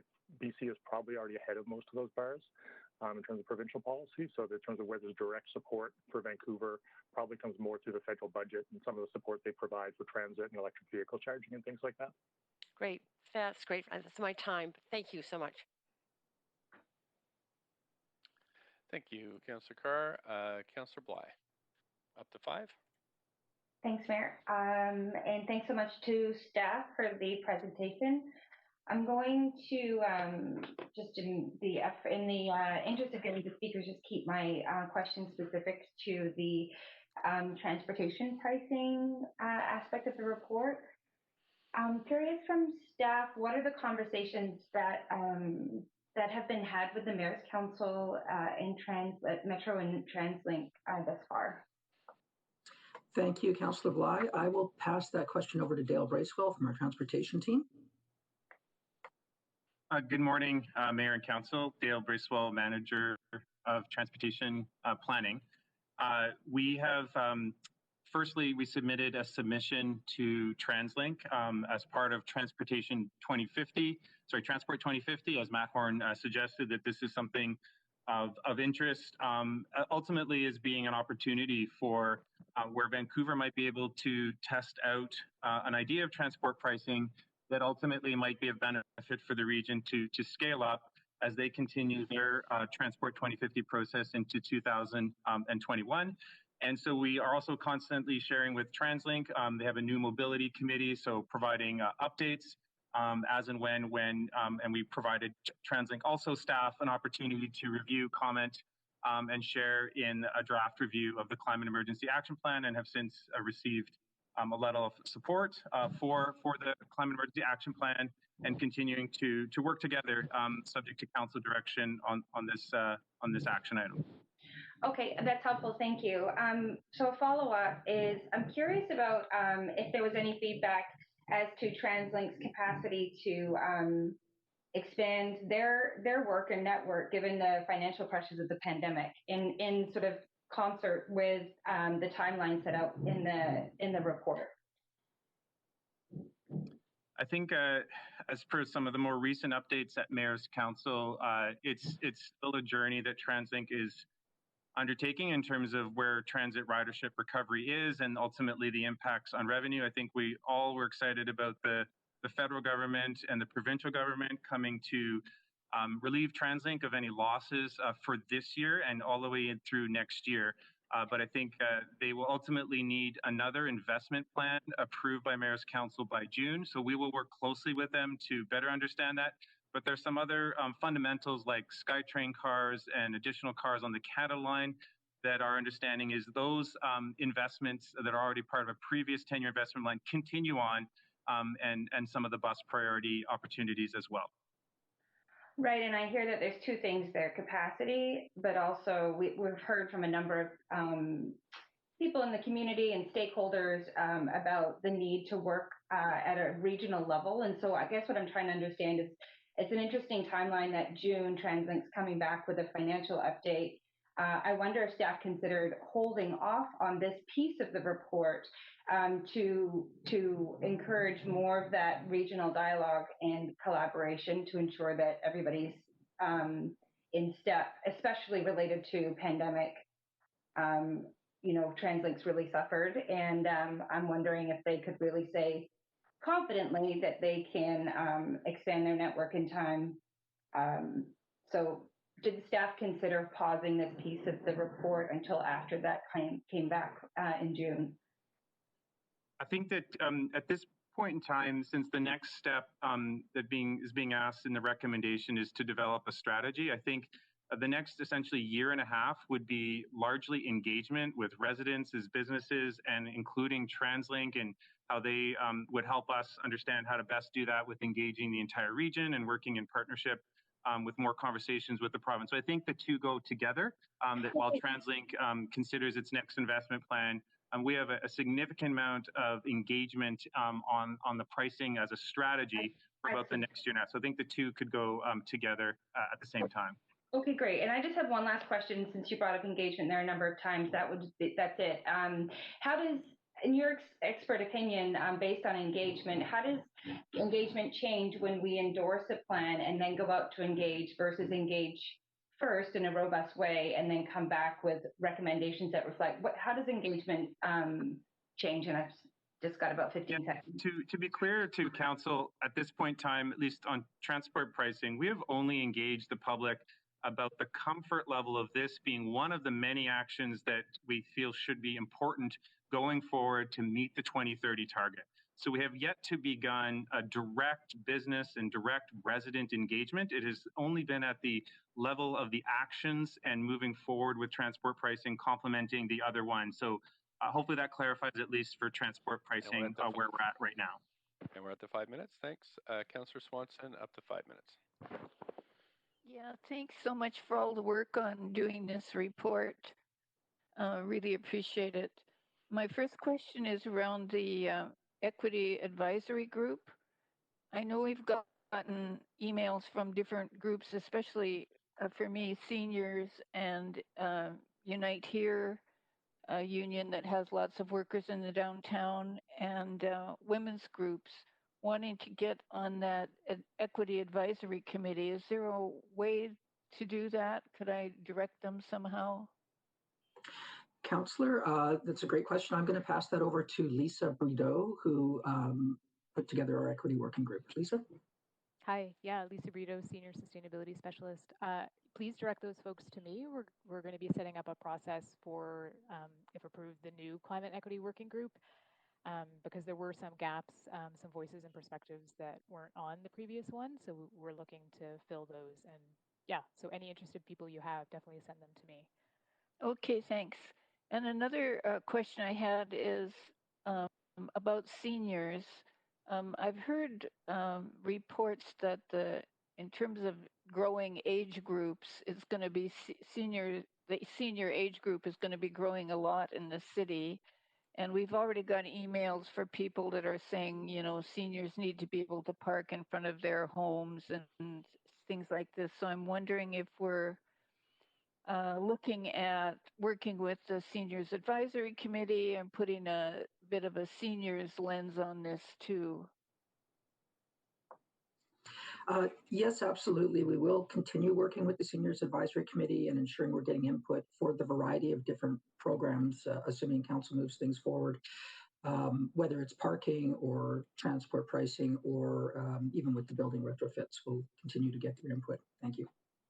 Okay, the last question I have is around, I see that you're saying you're not going to mandate carbon reduction in rental and social housing, but I'm just wondering if there's something between shower heads and a complete rebuild that could reduce carbon in those buildings, maybe not 100%, but significantly, and not cost an arm and a leg, so that we could actually start retrofitting those buildings and, doing, so they could do their part to reduce carbon too, of course, without causing tenants to be renovated or demevicted. Thank you, Councillor Swanson. That is a great question. I'm going to pass that over to Sean Pander, who is our Green Building Manager. Councillor Swanson, yeah, on the rental apartment buildings, there is no big sort of super cost-effective win yet.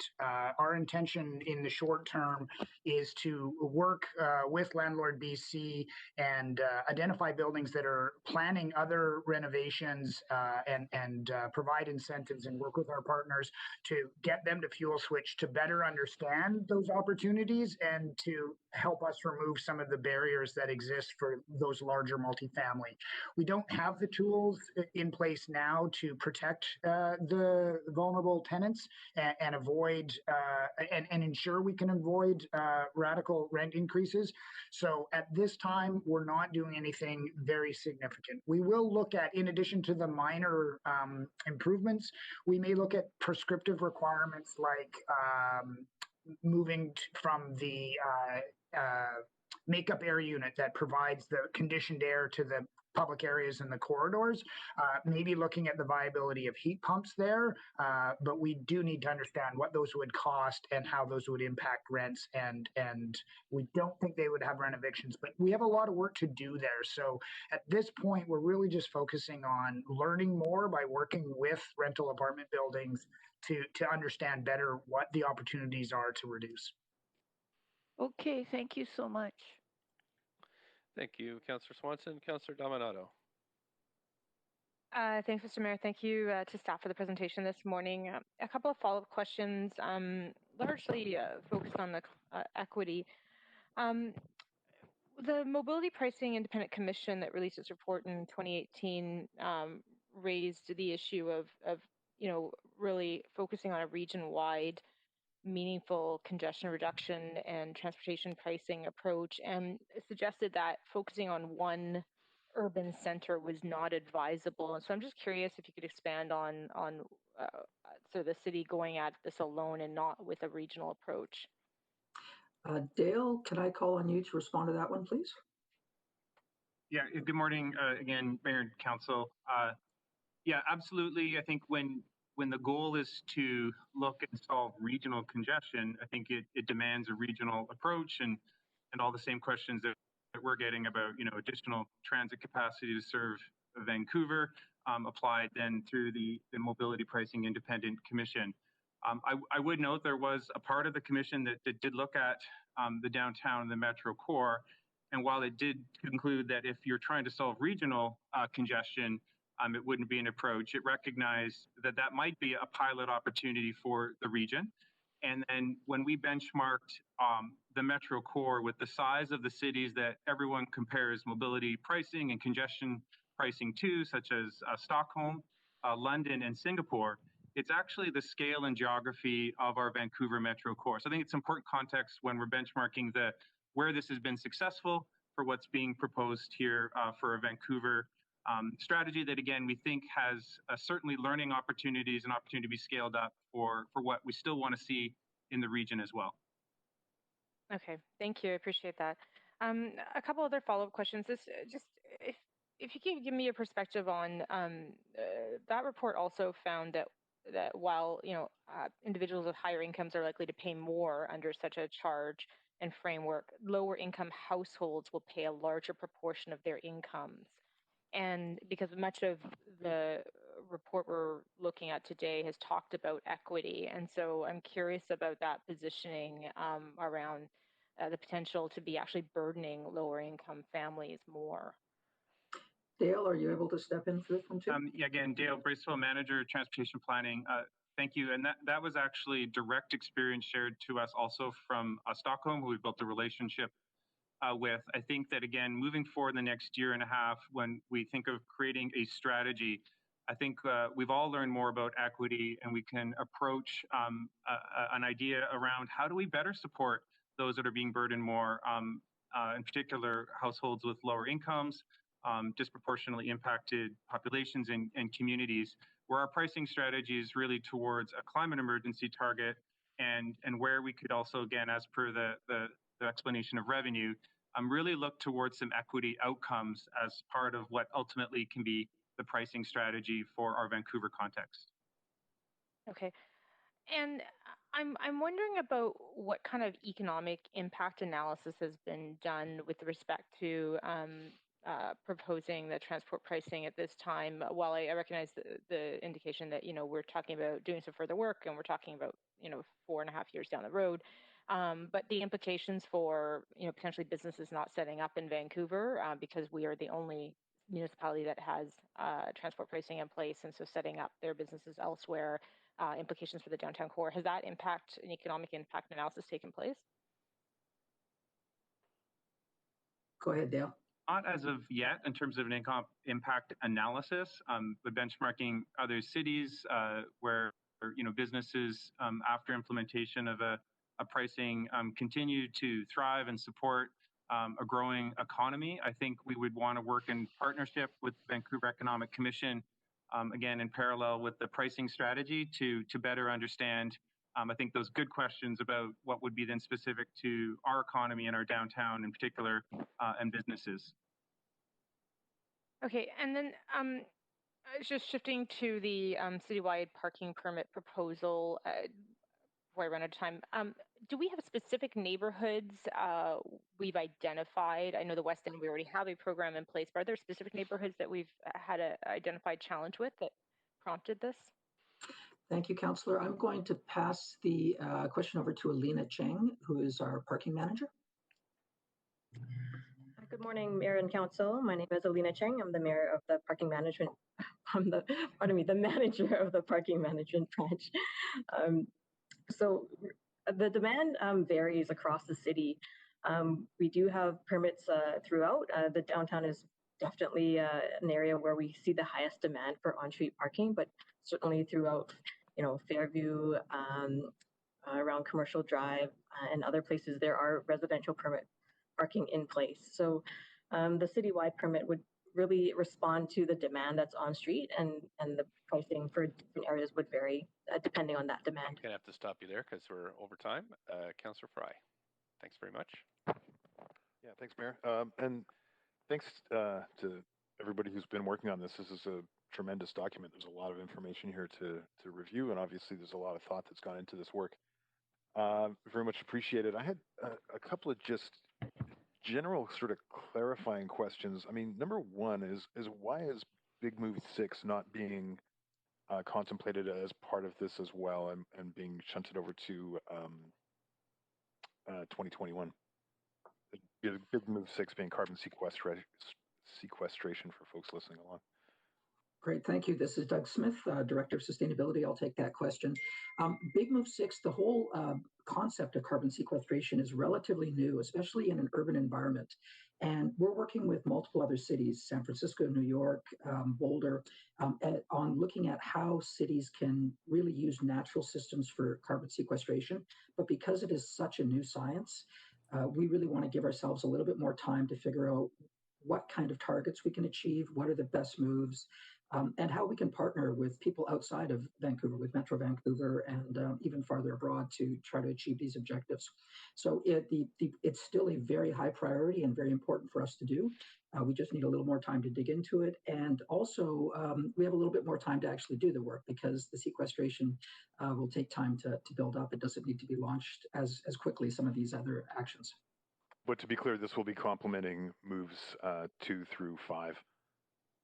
Absolutely, yes, they will. Yeah. Okay. Curious. Obviously, we're going to have a lot of questions and speakers around mobility pricing and stuff. One of the things I'm a little curious about is, and I appreciate that this is a work plan moving forward, and that there is going to be a considerable amount of work pending our direction as a result of this report. Looking at sort of congestion pricing versus low emission zones and what's sort of a European model of charging polluters higher. Why haven't we contemplated something like, or is that possibly going to be contemplated in this system?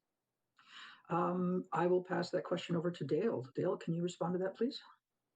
Yeah, I think as per the introduction by my general manager, we also recognize there's a journey of road space reallocation that we need to take to meet the targets, and in particular where we have the most amount of people making trips, and we expect and want a more vibrant downtown, and we need to make road space reallocation to walking, cycling, transit, So ultimately, the vehicle, whether it's electric or not, is taking up the road space. So that's the kind of distinct difference between the efforts towards a zero emission zone, where ultimately you would be still encouraging, enabling zero emission vehicles, but maybe not yet dealing with the overall people moving capacity at the same time. So largely a bigger difference, but ultimately we can also be incentivizing zero emission vehicles through the other actions in the action plan.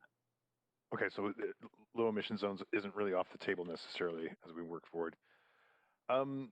With regard to scope 1 and 2, which is emissions here in the city of Vancouver, and I'm deducing that scope 3 being emissions that are generated outside of the city of Vancouver, and including stuff like building materials like concrete and the like.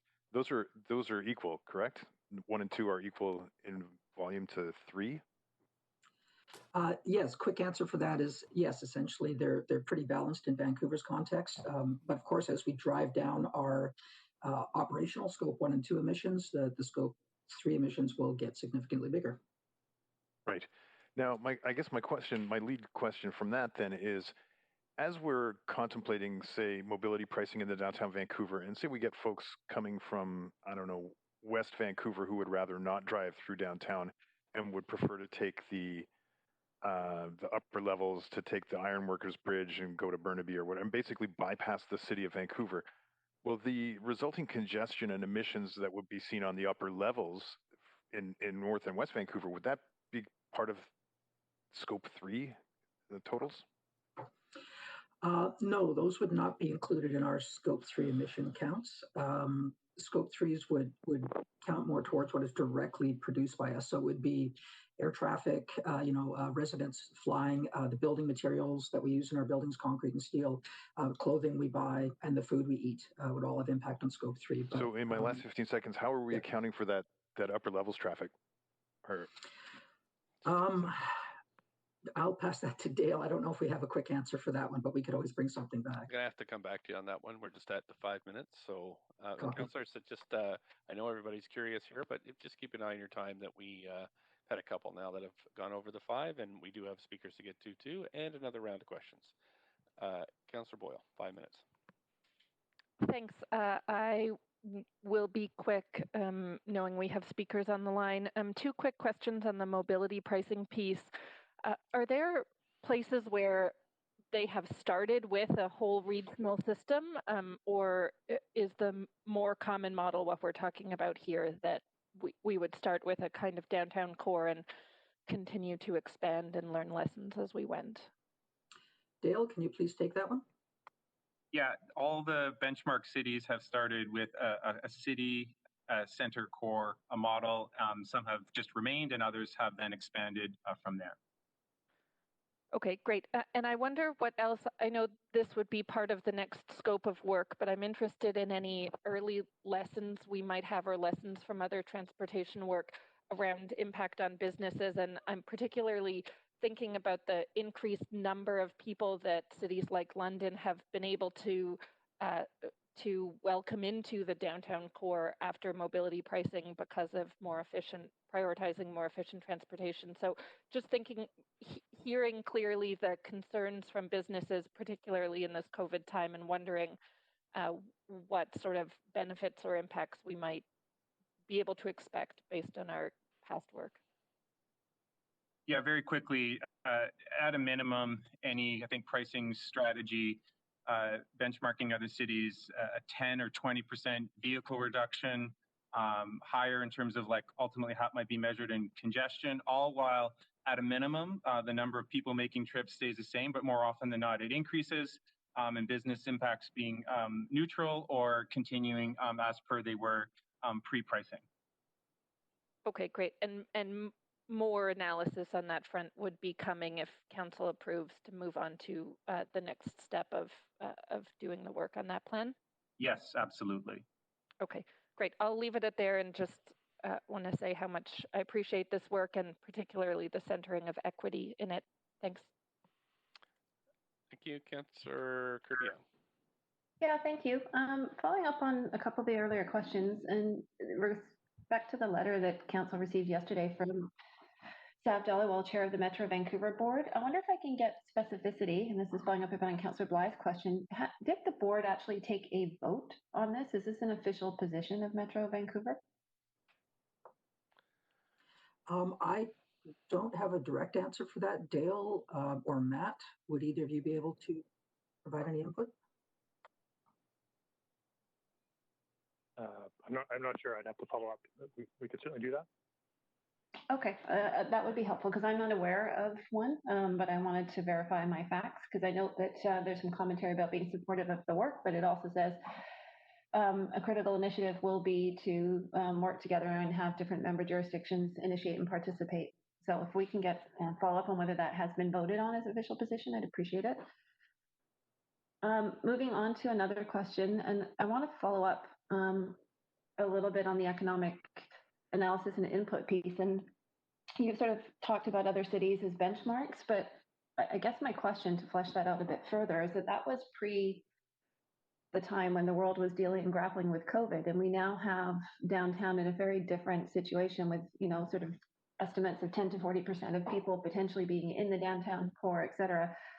Whether or not people are going to make it back to working in the same way in offices, an unprecedented amount of space coming in for people sort of floating to see whether they can sublease space in the downtown, and a general changing potentially of patterns in terms of what a downtown might look like in the future. So can I get some clarity if this report would be contemplating looking at economic analysis in terms of the Vancouver situation in the COVID context, not in terms of what other cities have done in the past prior to COVID? Yes, I will pass it on to Dale. It kind of bridges two areas. It's our economic area and also our transport pricing area. But I'll pass it to Dale for the transport pricing side. I just want to recognize that in light of kind of where we're still at with the pandemic, that we would lengthen our engagement, intended engagement as per the work plan Appendix A, so that we'd be able to accurately hear from businesses in a true recovery mode. But given that the motion itself is looking towards implementation by 2025, we think in earnest, there's a lot of research and a lot of analysis, including the economic impact analysis that's been brought up, all that equity work that we'd like to do. So there'd be still a significant amount of work that could commence and take a longer time to engage, particularly with businesses and a larger economic analysis. Specifically as to in the context of how a downtown might change and whether or not this would signal or potentially exacerbate a non-return to having those downtown centers and more development of communities outside of a core area. Yes, and including as per just a better understanding of businesses with remote work and all that together would be really important in 2021 to better understand that context. Okay. On the social impact side, there's been some commentary and discussion likening development as it relates to transport pricing and sort of this definition of the metro core area to having potentially unintended consequences with respect to racialization. And I've heard some commentary with respect to the Bartholomew plan around single family zoning and how that excluded certain racialized groups. And in looking at maps, I've received some feedback that our cultural diversity and ethnicity is in higher concentrations outside of this proposed metro core area. So thinking Strathcona, Victoria Drive, other specific neighborhoods. So can you comment as to unintended consequences around racialization or delineating or impeding people from having free sort of ability to cross the city outside of these zones when we do have more ethnic concentration in specific neighborhoods outside of the proposed metro core? Dale, do you have anything there, or should we take that question away? I'd like to get back on that one in terms of a particular answer. Okay, Councillor, we'll take that away and report back to Council. Okay, and then lastly, on the graph that was shown, and this should be a 15 seconds. So. Can I use them, please? On the graph that was shown, it should line with steep with Clean BC, seat without Clean BC, but there's no line for Clean BC on its own on what a provincial approach looks like. Why is that? And that's the 5 minutes. So we're over to Councillor Hardwick. Councillor Hardwick. Great. Thank you very much. I would like some more analysis around the inflationary impact of these initiatives. And I'd like that to be considered in the context of a post-COVID reality. I think we all know that we are getting into a deepening recession and that affordability is the biggest issue for Vancouverites. So what I'm hearing here is that there will be essentially a whole set of new expenses laid on residents and businesses across the city. So will you please address the whole area of inflationary impact of these initiatives on the people of this city? Councillor, this is Doug Smith from Sustainability. As we do the deeper analysis for each of the initiatives, whether it's parking or transport pricing or the building retrofits, we will absolutely be looking at the long-term impacts of these, especially in the current environment, which is, I agree, completely different than where it was a couple of years ago or even a year ago. And that will be part of what is brought back to council. So the answer to your question is yes. Well, long term is long term. I'd like to see short term, medium term, and long term because the consequences of this, whether it's parking or on our built form, are very significant for people that are struggling now. And again, the recession, there is modeling going on, what we're going to be seeing in the recession for the next couple of years. So can you please address the short and medium term and not just the long-term impact of these initiatives? Yes, Councillor, this is Doug Smith again. We will look at all three of those as we do our modeling going forward and as we bring each separate initiative back to council for consideration, assuming we get direction to move those forward. Thank you. My next question is about the impact of the fact that we are a port city. We have cargo ships, we have cruise ships, we have airplane coming in here. These are external impacts that have more profound effects on our climate than electric vehicles and congestion pricing would, for example. How do you balance these external concerns over the ones that are limited within our 115 square kilometers of between Boundary Road and the University Endowment lands? Thank you, Councillor. That's a great question, and it's one that gets brought up quite a bit. The first half of my answer is that we're focusing mostly on the work that we can do internally at the City of Vancouver within our own jurisdiction, within our own ability to regulate and control. And the second part of that question is that we are working very closely with all of our partners, including the port. The Vancouver Economic Commission has got a great project they're working on with the port to reduce their emissions. We're working with the airport, working with the provincial government, the federal government, and other cities. And I guess the third part of my answer would be that the work that Vancouver does typically creates a ripple effect both in the region, across Canada, and influences cities around the world. So if we can show ways to move forward and do this in a way that improves our economy and improves our health, it will actually have significant impacts on other cities and other regions as well. Presuming we can continue to afford to live here. I'd like to ask about city staff, workers, BPD, groups that need to drive and cannot take transit. As transit is closed when they end and start their shifts, have these people been consulted and are you taking that into consideration? Thank you for that question. I will pass that over to Dale Bracewell. I'm assuming that's referring to transport pricing. Yes. Yeah, two comments would be, one is in cities that have done mobility pricing when it comes to emergency services, clearly there's opportunities to talk about exemptions for those important city services. The consultation would happen in the next phase of work, again, starting towards a 4-year journey to implement by 2025. We've again just engaged at the high level. Is this the type of action item that's necessary and that would complement the other actions in terms of the climate emergency action plan? So what happens to people, I'll bring up the film industry. We have different locations that we have to visit to film in every day in the city and out in the region. What happens to those folks? And we're just 10 seconds. I answer? Yeah, Dale, We will get back to you on an answer with that one because we're out of time. We have another rounds after speakers, so thank you very much. Councillor DeGenova. Thanks very much. My first question pertains to in the presentation, there was mention of purchasing gas vehicles. If individuals were to purchase vehicles that I suppose were more climate friendly or met with our adaptation goals. I'm just wondering how we'd price that because I mean, I look at BMW and they've come out with a model of an electric vehicle that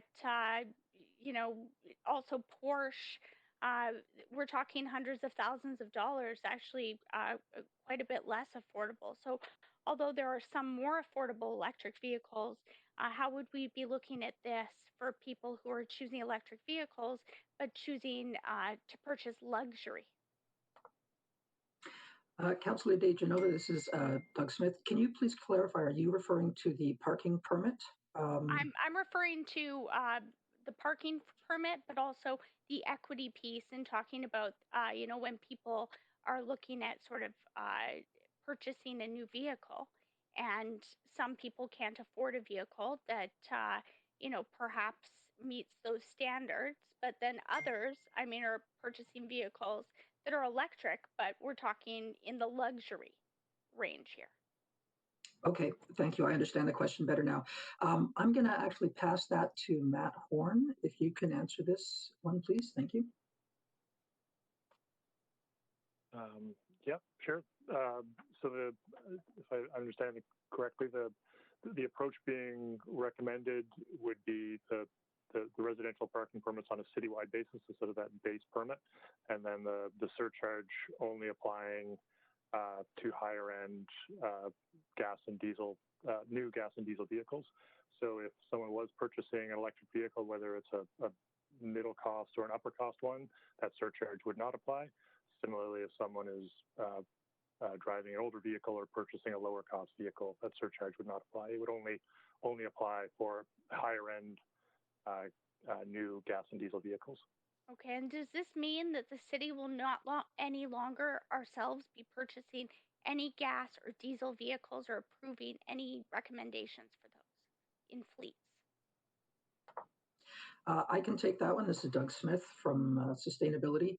So the City of Vancouver does have a plan to transition our vehicles to zero emissions, whether that be electric or renewable natural gas. For the most part, the majority of our light-duty vehicles, cars and small vans are electric right now, and we're buying new electric ones as they come. Some of the larger vehicles, dump trucks and pickup trucks and garbage trucks are not available commercially for electric, but we are piloting some and trying them. So as they become available and they make sense financially, we will be purchasing more and more zero emission and electric vehicles for the city. Okay, but so we do still have some vehicles that we will be purchasing that are fueled with gas or diesel, correct? Yes, that is correct. Okay, thank you. That was the question.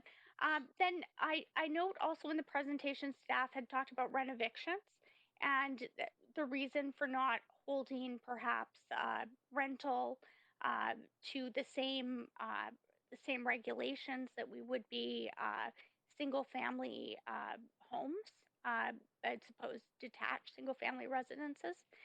But when I look at sort of the most affordable rental in our city, right now it's basement suites and single family homes themselves. So would we be taking that into consideration in this plan if the home is rented out to someone and this could indeed cause a renoviction, a domino effect of renovictions of people from basement suites when they couldn't afford, some of the newer rental in their neighborhoods? How are we avoiding that? Thank you for your question, Councillor. This is Doug Smith again from Sustainability.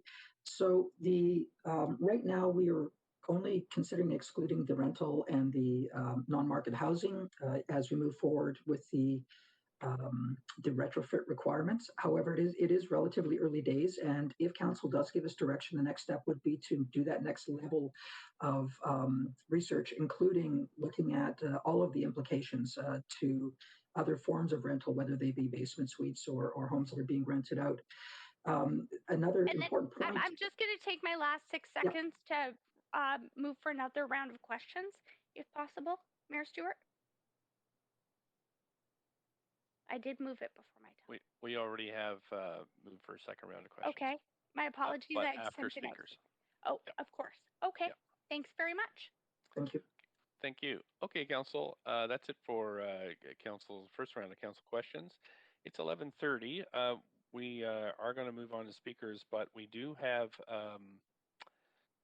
I guess we also have we have some council business to deal with, including Councillor Dejanova's held report that I'm suggesting moves on to unfinished business, but we need a motion to do that.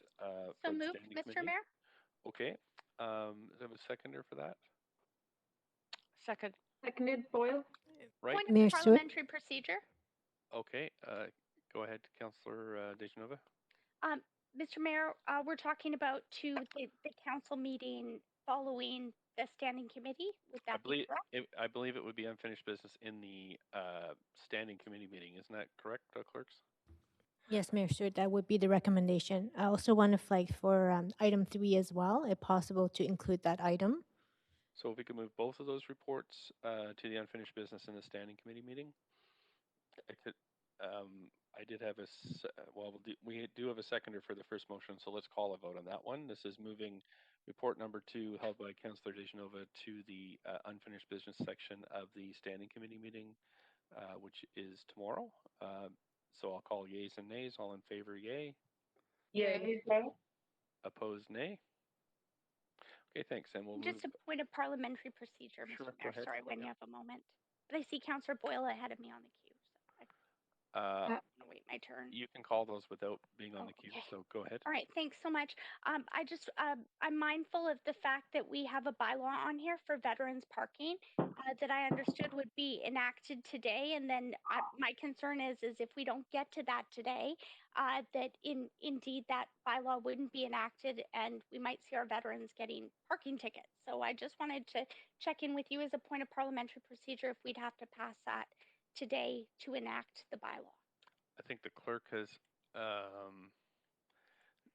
what I'm suggesting is if we move Councillor Kirby Young's report to tomorrow, then we can also do leaves of absence, bylaws, and notices of motions quickly in the next before we hit the noon. I'd be happy to move that when you when you suggest. Thank you, Mayor. Thanks. So can I have a motion to move the report number 3 on social grants to unfinished business for standing committee for tomorrow? I heard Councillor Darmanato. I think Councillor Carr is a seconder. All in favor say yay. Yay. Yay. Okay, opposed say nay. Great, so that's moved too. I think while we're rolling here, we might as well just I'll ask if we can vary the agenda so we can deal with leaves of absences, bylaws, and notices of motion now before lunch. Move to vary the agenda, Mr. Mayor. Second, Carr. Thank you. I'm happy to move those motions. All in favor say yay. Yay. Yay. Opposed say nay. Great. Okay, let me look at my script here. So clerks. Okay, so let's deal with leave of absence first. Just looking here, clerks. I don't know if they're in my script, but Mayor Stewart, that will be on page 4 of your script. It's an leave of absence for yourself for today. Oh, okay. I don't think I'm doing that now, but so moved? Yeah, I'm not sure if I'm doing it yet. So why don't we pass by that and move, just 1 second, Council.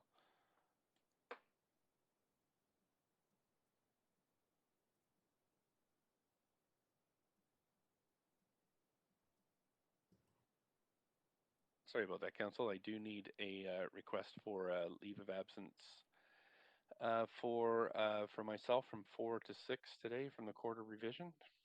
So moved. Thank you. Seconder? Seconded. Thanks. All in favor, yay. Yay. Yay. Yay. Opposed, say nay. Thanks very much. That has passed. So now we will, I don't think clerks, there are no other leave of absences. No, Mayor Stewart, that's it. We can move on to bylaw now.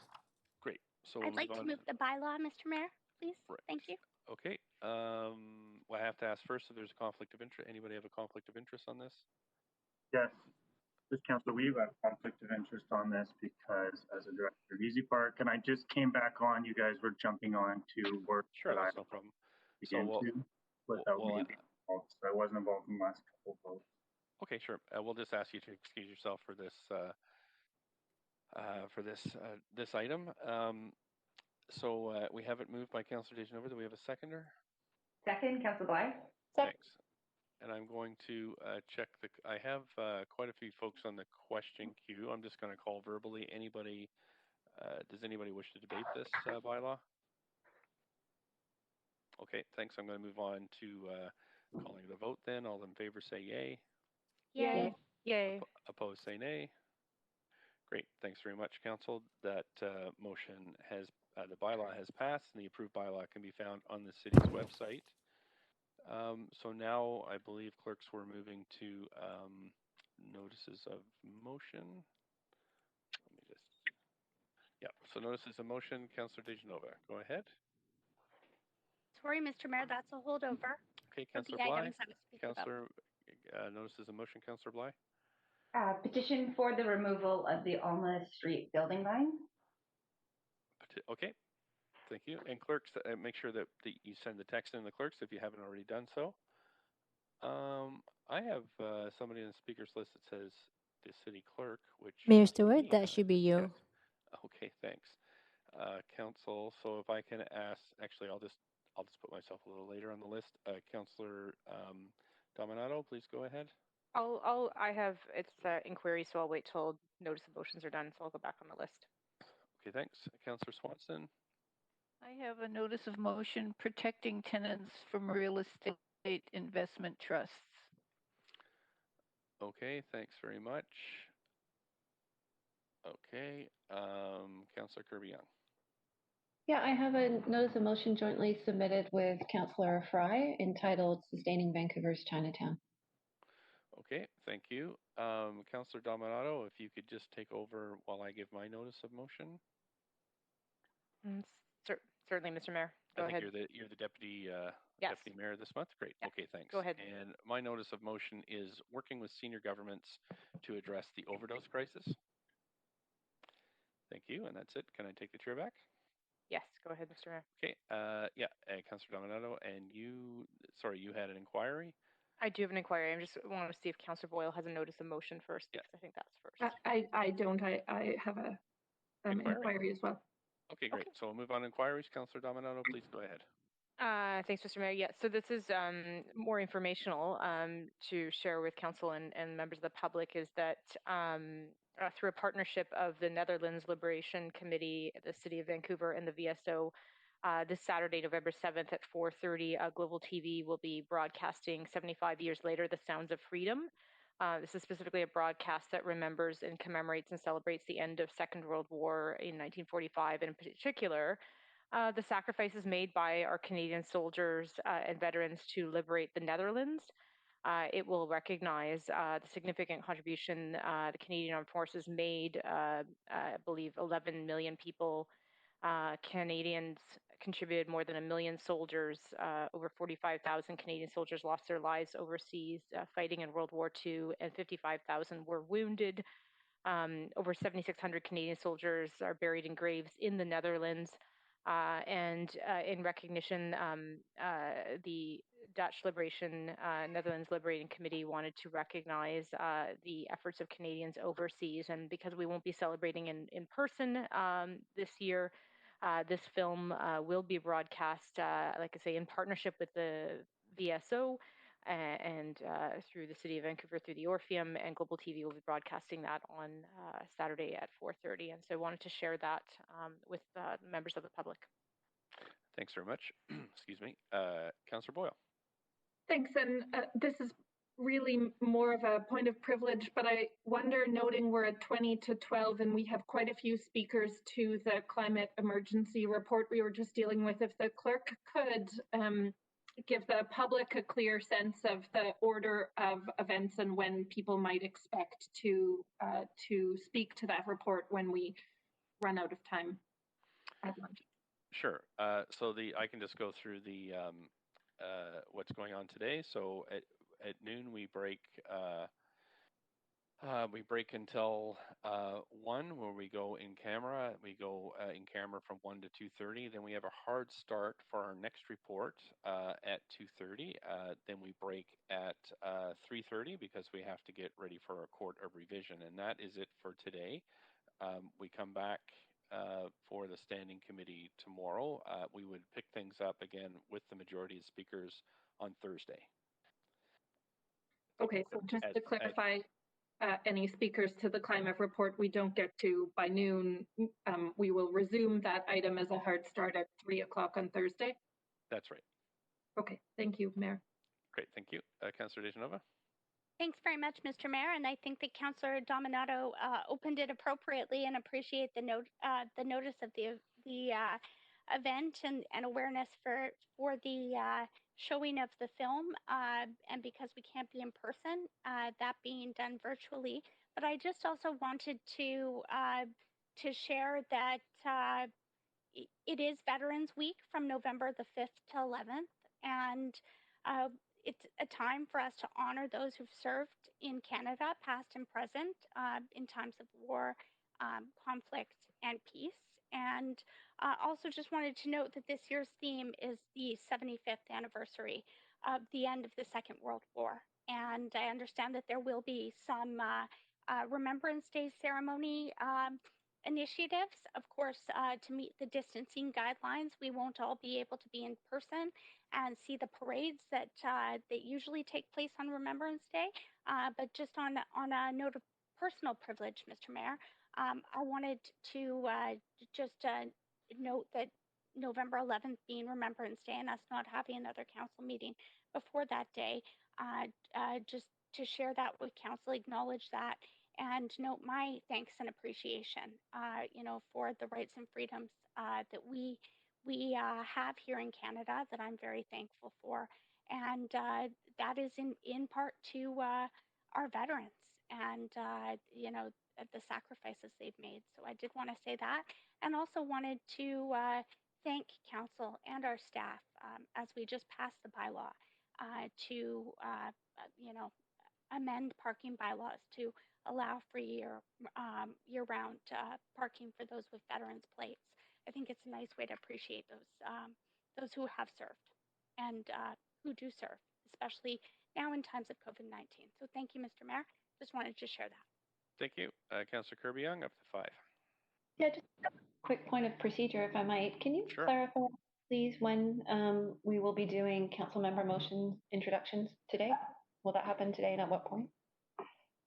I will have to check with the clerk. I don't believe we're doing those today. We do typically procedurally need to introduce them.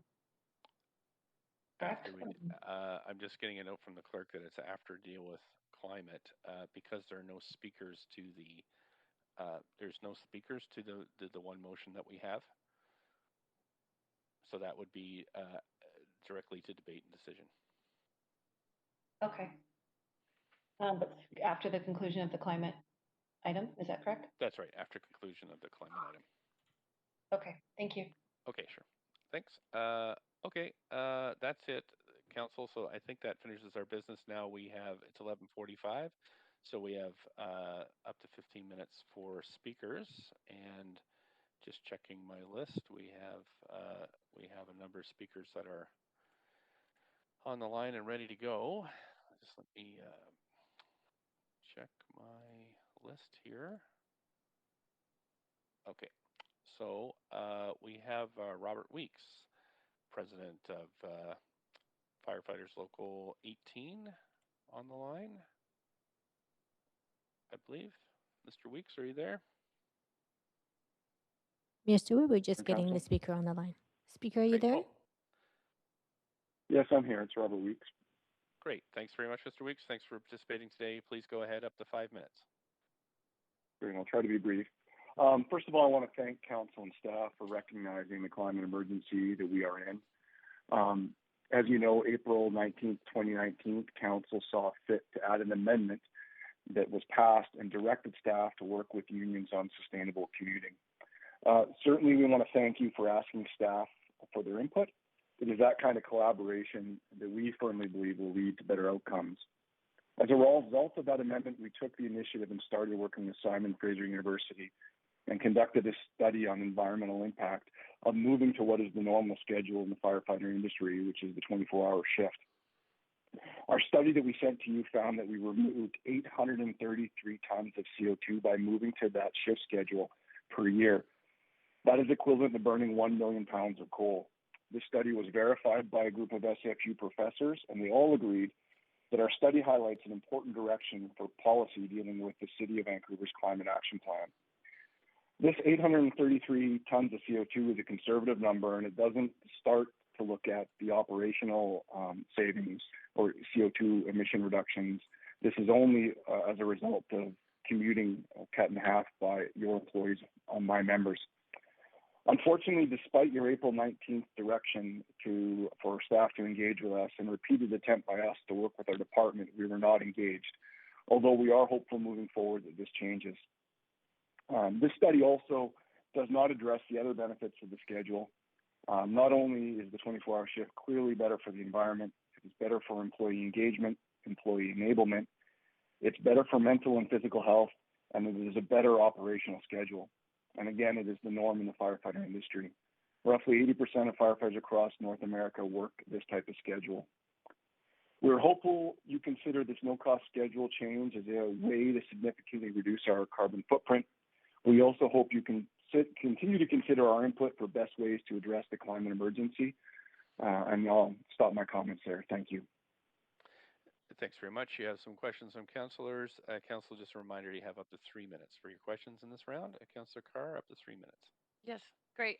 Thank you so much, Mr. Weeks, for coming in. Really appreciate that, and very excited about the results, the actual concrete GHG reduction results that that you are achieving. The report, the study that you did with Simon Fraser University, are the results of that report available to council or the public? We haven't made the report public, but we've shared it with council. I can get back to Councillor Carr on whether or not we can go public with that report. Okay, it's pretty amazing outcome. So I think it's worthy of having more people know about it. In terms of the comments you made about not just GHG reductions, but other benefits. As you know, our climate action plan not only has goals around GHG reductions, but also the lens of equity. I'm wondering if you could just outline for me a number of those kinds of results as a cause of or consequence of turning to the 24-hour shift. Yeah, okay. I guess I think I'd start by saying that inherently any schedule in the firefighting industry is bad for our health. There is no schedule when it comes to our shift work that is healthy for us. All schedules negatively affect our mental and physical wellness and reduce our life expectancy. Obviously, these are considerable negative outcomes, and for those reasons, we care significantly about the shift pattern we work. So that's a starting point, and it's the place where we originally come from, looking at a schedule that works from our perspective. And like I said, this 24-hour shift is the norm in our firefighter industry. We've moved to the 24-hour shift already as a result of the COVID-19 pandemic, because there is recognition by staff that it is the prudent schedule in order to safeguard against exposures in the new world of COVID pandemic. As a result, we've been able to do some preliminary work on the impacts of the schedule on our members. One of the things we've done is ask for testimonials.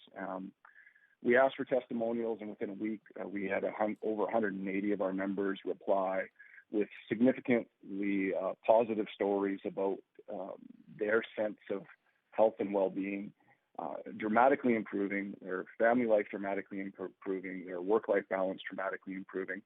We've also engaged our Women's Advisory Committee. This is a group of our female firefighters to ask them their opinion, and they were unanimously supportive of this schedule change and acknowledged that it had profound positive impacts on their work-life balance. And given that diversity and inclusion is one of another key thing that we are trying, or area we're trying to address in the fire service, I think that was significant. But there is no doubt in our minds now that we've worked it, that it is significantly better for employee engagement and enablement, and certainly from a female firefighter's perspective is also considerably positive, and we think those are all ancillary benefits to the significant environmental savings that the schedule allows. Thank you so much. Yeah. Councillor Kirby. Yeah, thank you. Thanks, Mr. Weeks, for being here. It's always great to have you to council. I just wanted to follow up and be clear in terms of what your ask was of council today with respect to this report. And am I correct that you're simply asking for follow through on the previous council amendment that staff engage with the RFRS for further discussion about the 24-hour shift? Is that right? Certainly, we were hopeful that that amendment that you put forward that asked or directed staff to engage us with that continue. We think we have important information to share and a significant interest in doing so. But we're also asking council to consider continuing this shift schedule beyond the COVID-19 pandemic. Right now, like I said, we are working this schedule because it is recognized that it is the safest schedule and reduces the risk the most for multiple exposures. So we're hopeful that this trial can continue in the non-pandemic world, where we can make sure that it's as beneficial as it has been so far in a normal firefighting circumstance, when things are back to normal, when our workload is normal, I guess is the best word. So we're hopeful that this trial can continue beyond the pandemic, and we can analyze, the department and us as the association can analyze and report back to you on how the schedule is working. Okay. That's what and just in terms of time, just following up on that, I understand that this 24-hour shift is fairly common with fire services across North America, and it's not unusual. Can you comment on that in terms of how common it is across Canada or across the U.S., and if Vancouver is sort of an anomaly in not having the 24-hour shift? Yeah, it's certainly. Just to repeat what I said before, this is, and thanks for picking up on that. This is the normal schedule in the firefighter industry. Over 80% of firefighters in North America work this schedule. Roughly 80% of Canadian professional firefighters work this schedule. So this isn't abnormal. In fact, our old schedule, the 10 and 14s, is by far and away the most uncommon schedule in the fire service. Does that answer your question, Councillor? Yeah, it does. I just wanted to be clear that, and sort of to clarify that point for everybody listening that may not be as familiar, that this is not sort of Vancouver forging new ground or taking a new direction. This is something that's well established within the sector, correct? Yeah. Mr. Weeks, can you hear me? Sorry, I didn't pick up that last part, Councillor. Oh, I said this isn't Vancouver forging new ground. This is just to confirm that this is something that's well established within the sector, correct? Yeah, thank you. It is well established in the fire service, and it's important to note for those that aren't initiated into our work that at first blush, you could consider a 24-hour shift as not a prudent way to go versus our 10 and 14s. But I'll use for you an example that I think is illustrative. Particularly recognizing that our department, as your Dark Horse study recognizes, we are 2 to 2.5 busier than any of our Canadian comparables. So let's take a firefighter. She works at 7 Hall downtown. I'm going to have to stop you there because I've given you an extra, you're over by 30 seconds, so I do have to move on to Councillor Boyle. Councillor Boyle? Thank you.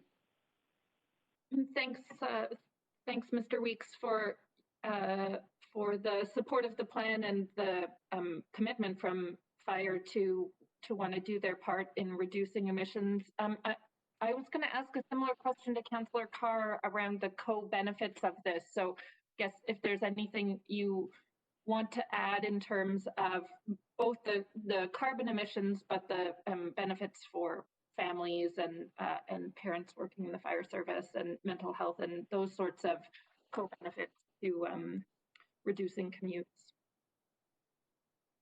Yeah, I think if it's okay, I will continue with my example because I think it fits into your question and Councillor Kirby-Young's question. So back to my example, we have a firefighter and she works the downtown core. She reports to work on her first night shift. It's a 14-hour night shift at roughly 5 p.m. in the evening.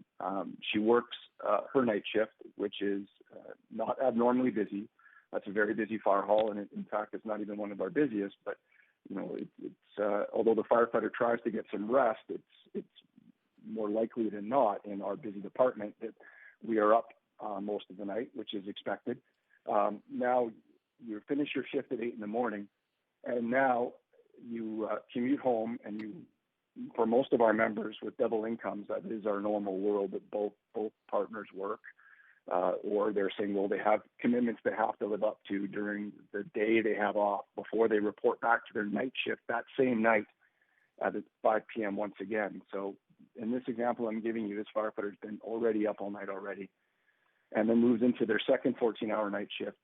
Once again, experience a heavy call volume again, which is normal for us as Vancouver firefighters, and now has been up consistently for 2 nights in a row. That impact is significant. So that's where I speak to, someone who's not initiated in our industry can look at a 24-hour shift and go, well, that's a lot of time at work. And we agree it is. Again, we start from the place that all shift patterns are unhealthy for us. But what the 24-hour shift allows for is those back-to-back night shifts don't happen. So there's never a situation where one of your firefighters has been up 2 nights in a row with really limited ability to rest between those night shifts. That has profound significance on their family life. And it's been reported by a large volume of your employees, my members, how significant that is. I'm hearing stuff as significant as I'm off medication now. My spousal relationship was headed for divorce. It's not anymore. And I'm not being hyperbolic here. The commentary we're getting from your employees, our members, is absolutely significant. And quite honestly, it's beyond what I expected with this schedule, but it's certainly, to answer your question as specifically as I can, it dramatically improves employee engagement and enablement. Okay. Thanks so much. Really appreciate you taking the time. And Mayor, while I have the floor, I understand that we have a speaker on the line from Stockholm, among the representatives from public bodies speakers. And so I'd like to move that we extend to hear from that speaker before we break for lunch. Could you have a seconder for that motion? Second, Councillor Carr. Thanks. I'll call yeas and nays. All in favor say yay. Yay. Yay. Yay. Yay. Opposed say nay. Okay, thanks very much, Council. So I will go to the next speaker then, who is, sorry, I'm just going to pull this up here.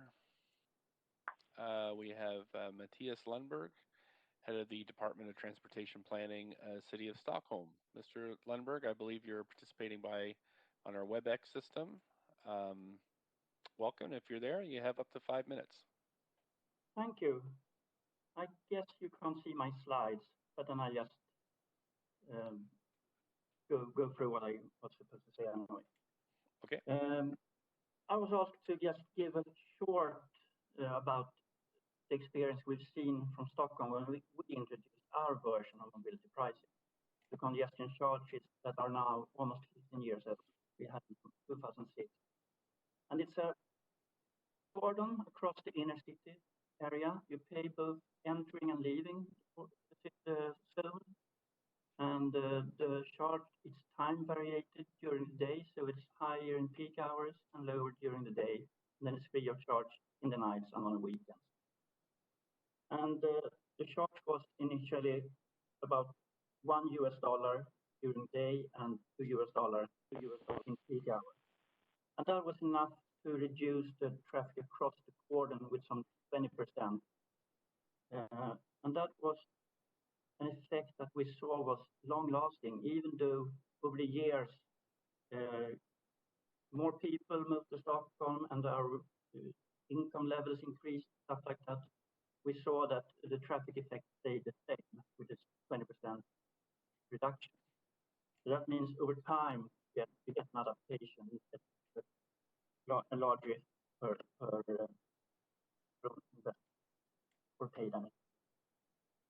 Our charges were originally called environmental fees, but for legal reasons they had to be renamed to congestion taxes. And we had 4 objectives. That was to both had to do with either increase the traffic situation or increase the environment. So we had objectives with the level of traffic and also the level of congestion. And then we had objectives with decreased emissions and also that the inhabitants should perceive an improved urban environment. A more kind of a softer goal. And immediately, the day after we introduced the charges, we saw this 20% reduction in traffic across the cordon. It had huge impact on the level of queuing within the cordon and was actually partly outside. And that was really something that people could see and perceive.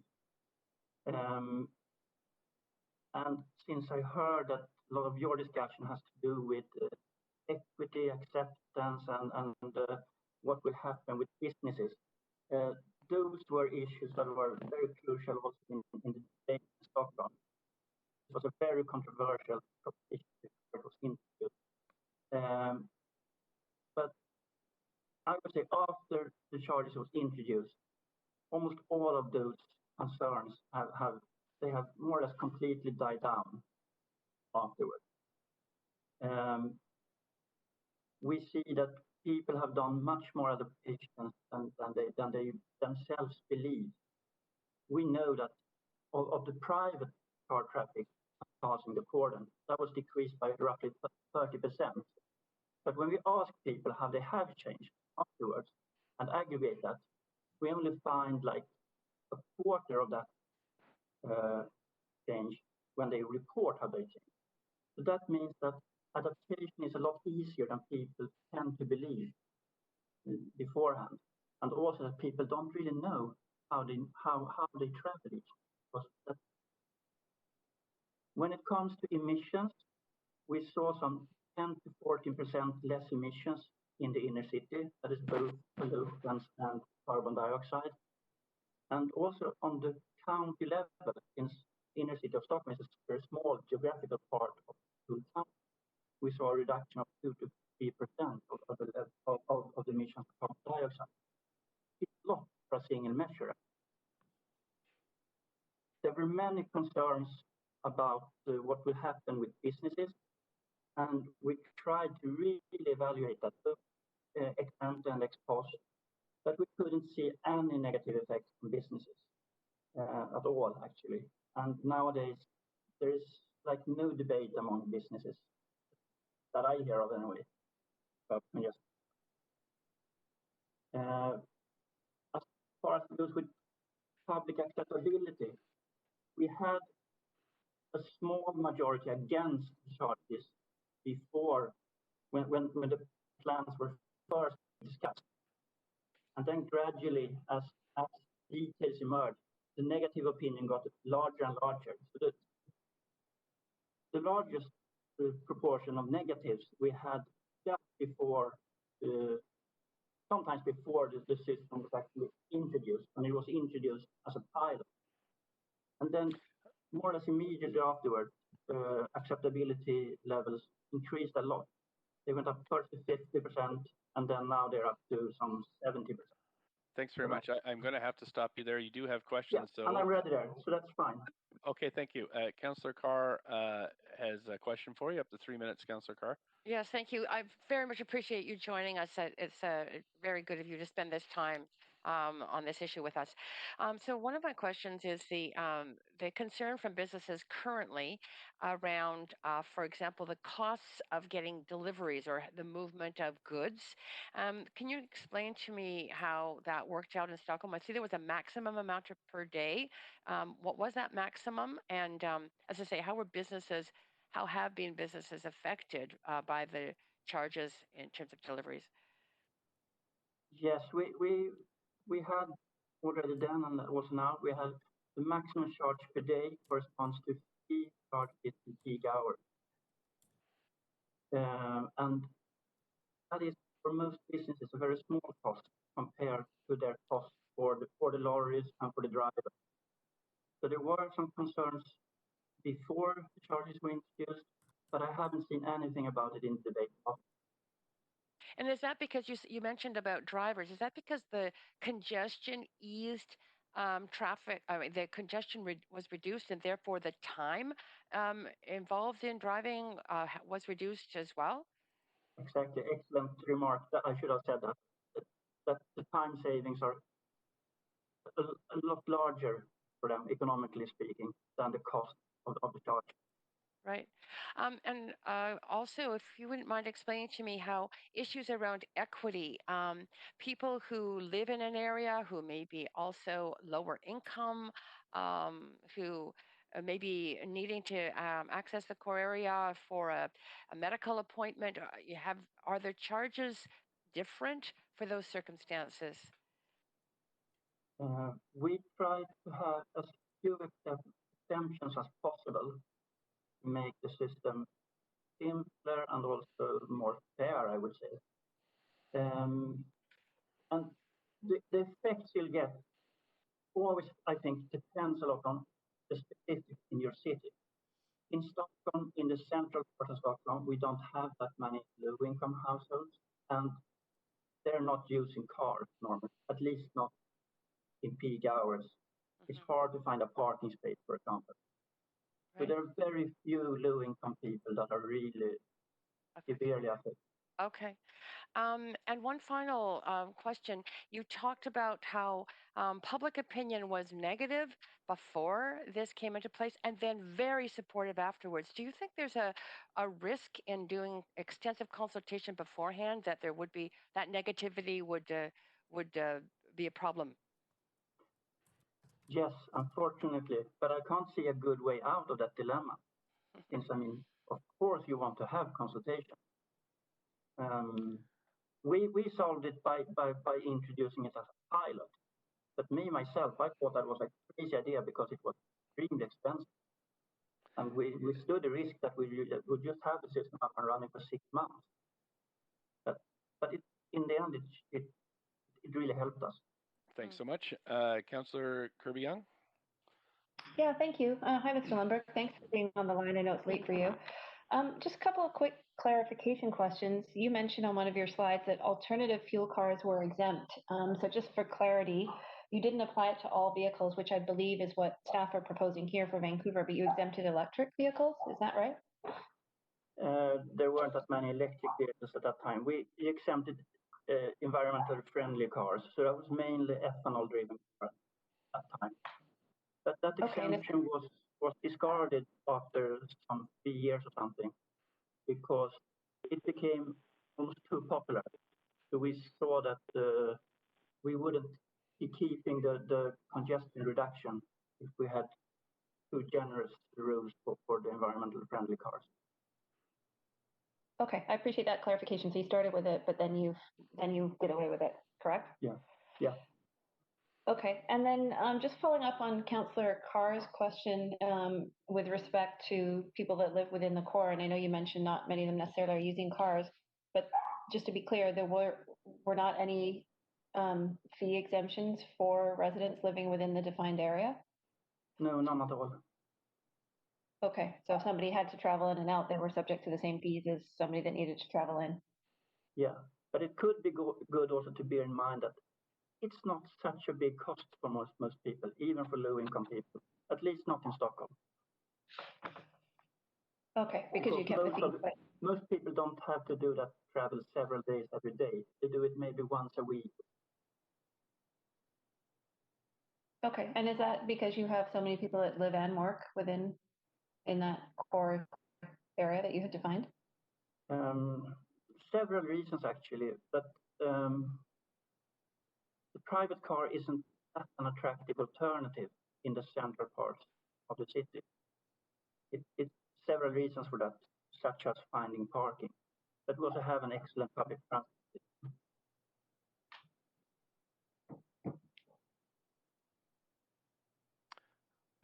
Is that it, Councillor Kirby-Young? Yeah, sorry, I lost. I think I didn't hear the last part of the answer. Was council able to hear it? Mr. Lundberg, did you want to just repeat the last part of your answer? Yes, if I can remember it. That was why people don't use the car so much within the inner city. I think quite few residents that live in the inner city use their car to commute to work. And those that do that, they don't normally commute every day with car. They often have other options, for example, public transport.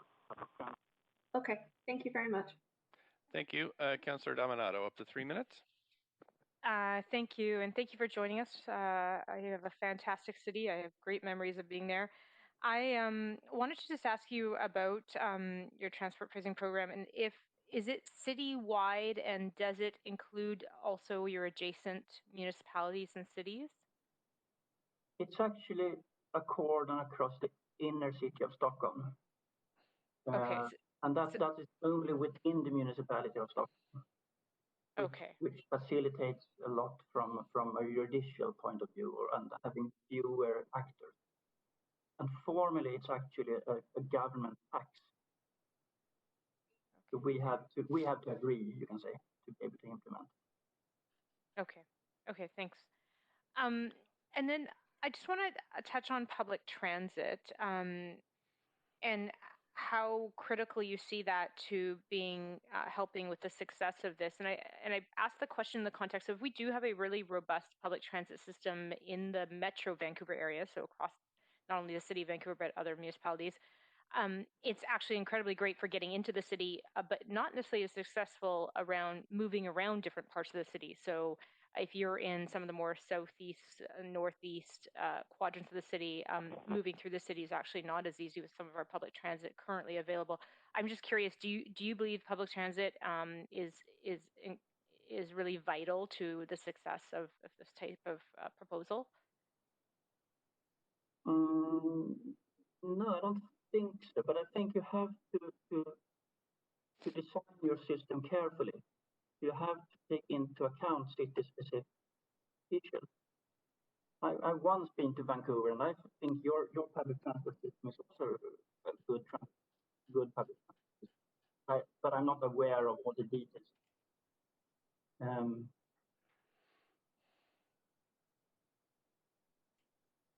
Okay, thank you for that. Thank you for your time. Thank you, Mr. Lundberg. That's it for questions for you. Do want to thank you so much for participating and staying up. And I believe the proper word is tuck, I think is thank you. So. Tusen tack. Nice joining you. Thanks for your time. Council, that's it for our extension. It is now just 12:15. We'll be in camera. Let's try to get there at 1 p.m. So thanks, Council, and we'll see you in camera at 1 p.m. Thanks, everyone. Thanks all.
great.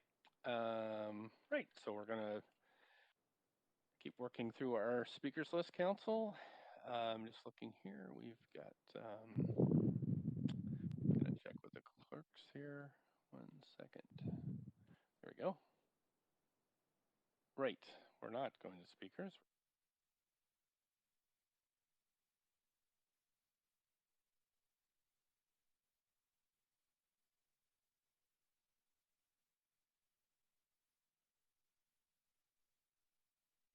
Economic and Community Recovery Program progress update with Karen Levitt, who's here to provide the presentation. Great. Thank you very much, Mayor Stewart. Thank you. This is Karen Levitt, Deputy City Manager, and I'm very pleased today to be bringing you an update of the work we've been doing since March on COVID response and recovery. This is kind of a midpoint in the work we're doing. We're going to bring you a final report of this work in Q1 of 2021. And so we just want to bring you a progress update on all that we're doing. It's actually quite a lot of work when you see it all in one place.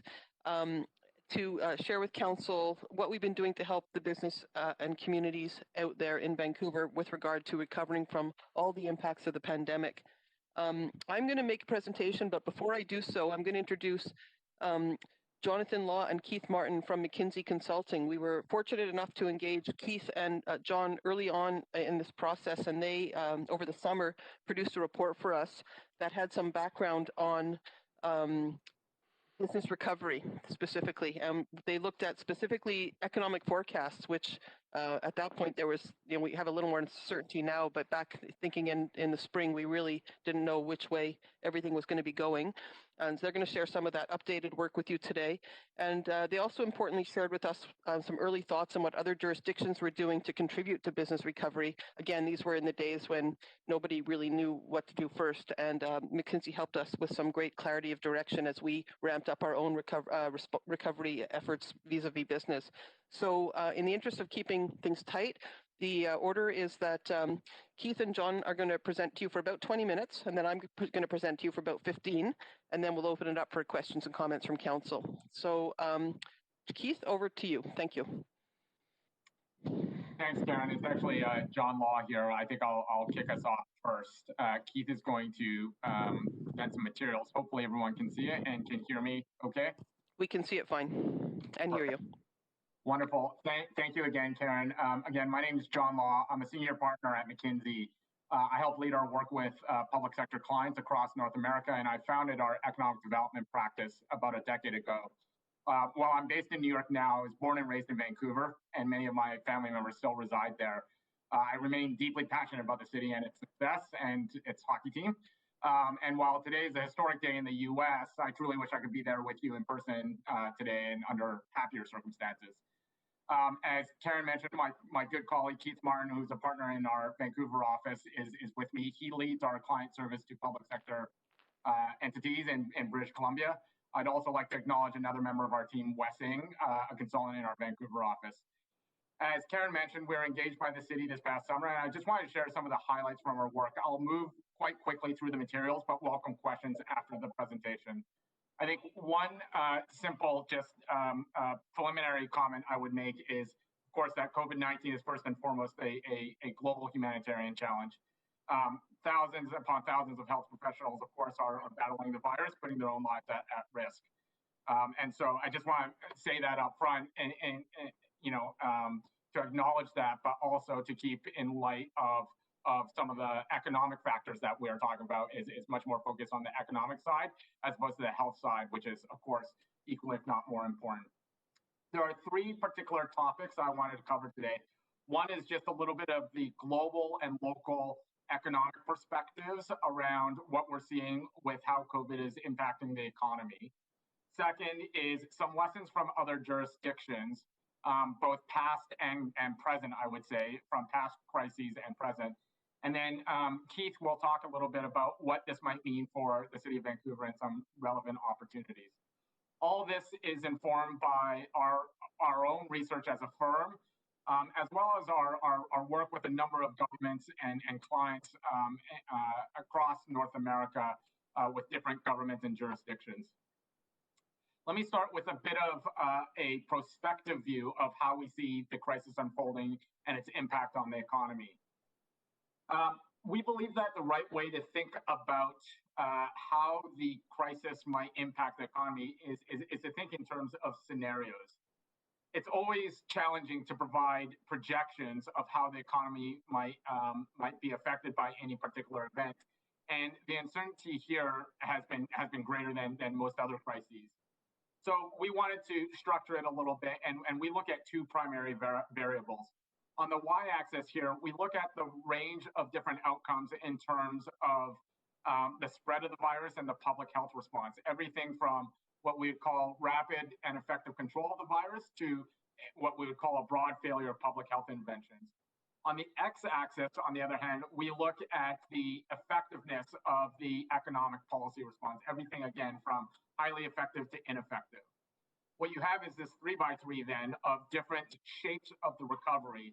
So, right in the middle, A1 is what you might call, what some economists have called sort of the Nike swoosh, if you will. A4, of course, is the best possible one, which is a V-shaped recovery. A3 is more of a U shape, and you have every other kind of shape, including the W shape in between. To give you a sense of what might be most probable, not to give it any sort of odds, we've been surveying executives across the world around what they think the response, what the scenario might be, the app scenario might be. What you can see here is just we've been doing more or less monthly surveys. The result of those surveys each month as the crisis has unfolded. And what you see is basically a plurality around this A1 scenario. So a moderately good public health response and a moderately good economic response. However, what's interesting is you're seeing more a greater increase or share of more pessimistic views around both the economic and the health response, as you can see in some of the other cells. What does this mean for Canada as a whole? We did some economic modeling with our partners at Oxford Economics. And just on the next page here, what you can see is how some of these scenarios might play out. So the first scenario to note here is A1, which you'll remember from the previous slide is the center one, a moderately effective health response and a moderately effective economic response. Even under that scenario, we would not see GDP coming back to pre-crisis levels until Q4 of 2022. That's what our model suggests. If it were a worse scenario, such as B2, which would be a moderate health response but a poor economic response, we are talking about not recovering to pre-crisis levels of GDP until Q4 of 2024. So in other words, we're talking about a recovery that's going to take anywhere from 1 to 4 years, which is obviously a significant range, but also just gets at a little bit of the depth of the crisis here and what it means for the economy. It's quite severe and in many ways more severe than anything we've seen in the past 50 or 60 years. Of course, one of the big factors here is what is going to happen with that health response and what will happen in the event that we see a second wave, which unfortunately it looks like that we are seeing now. As I mentioned, we prepared these materials and this thinking in June and July, and we hypothesized what would be necessary to prepare for a potential second wave. An important couple of points to make is just that minimizing the public health impacts and maintaining public confidence more generally will be really critical to ensuring a positive and effective economic response. Essentially, hopefully what happens is not that this second wave leads to, public confidence such that there is, a sense that people would rather not spend their money, if you will, and not continue consumption. And so that's something just to keep in mind as we go through this second wave and ensure that we come out stronger.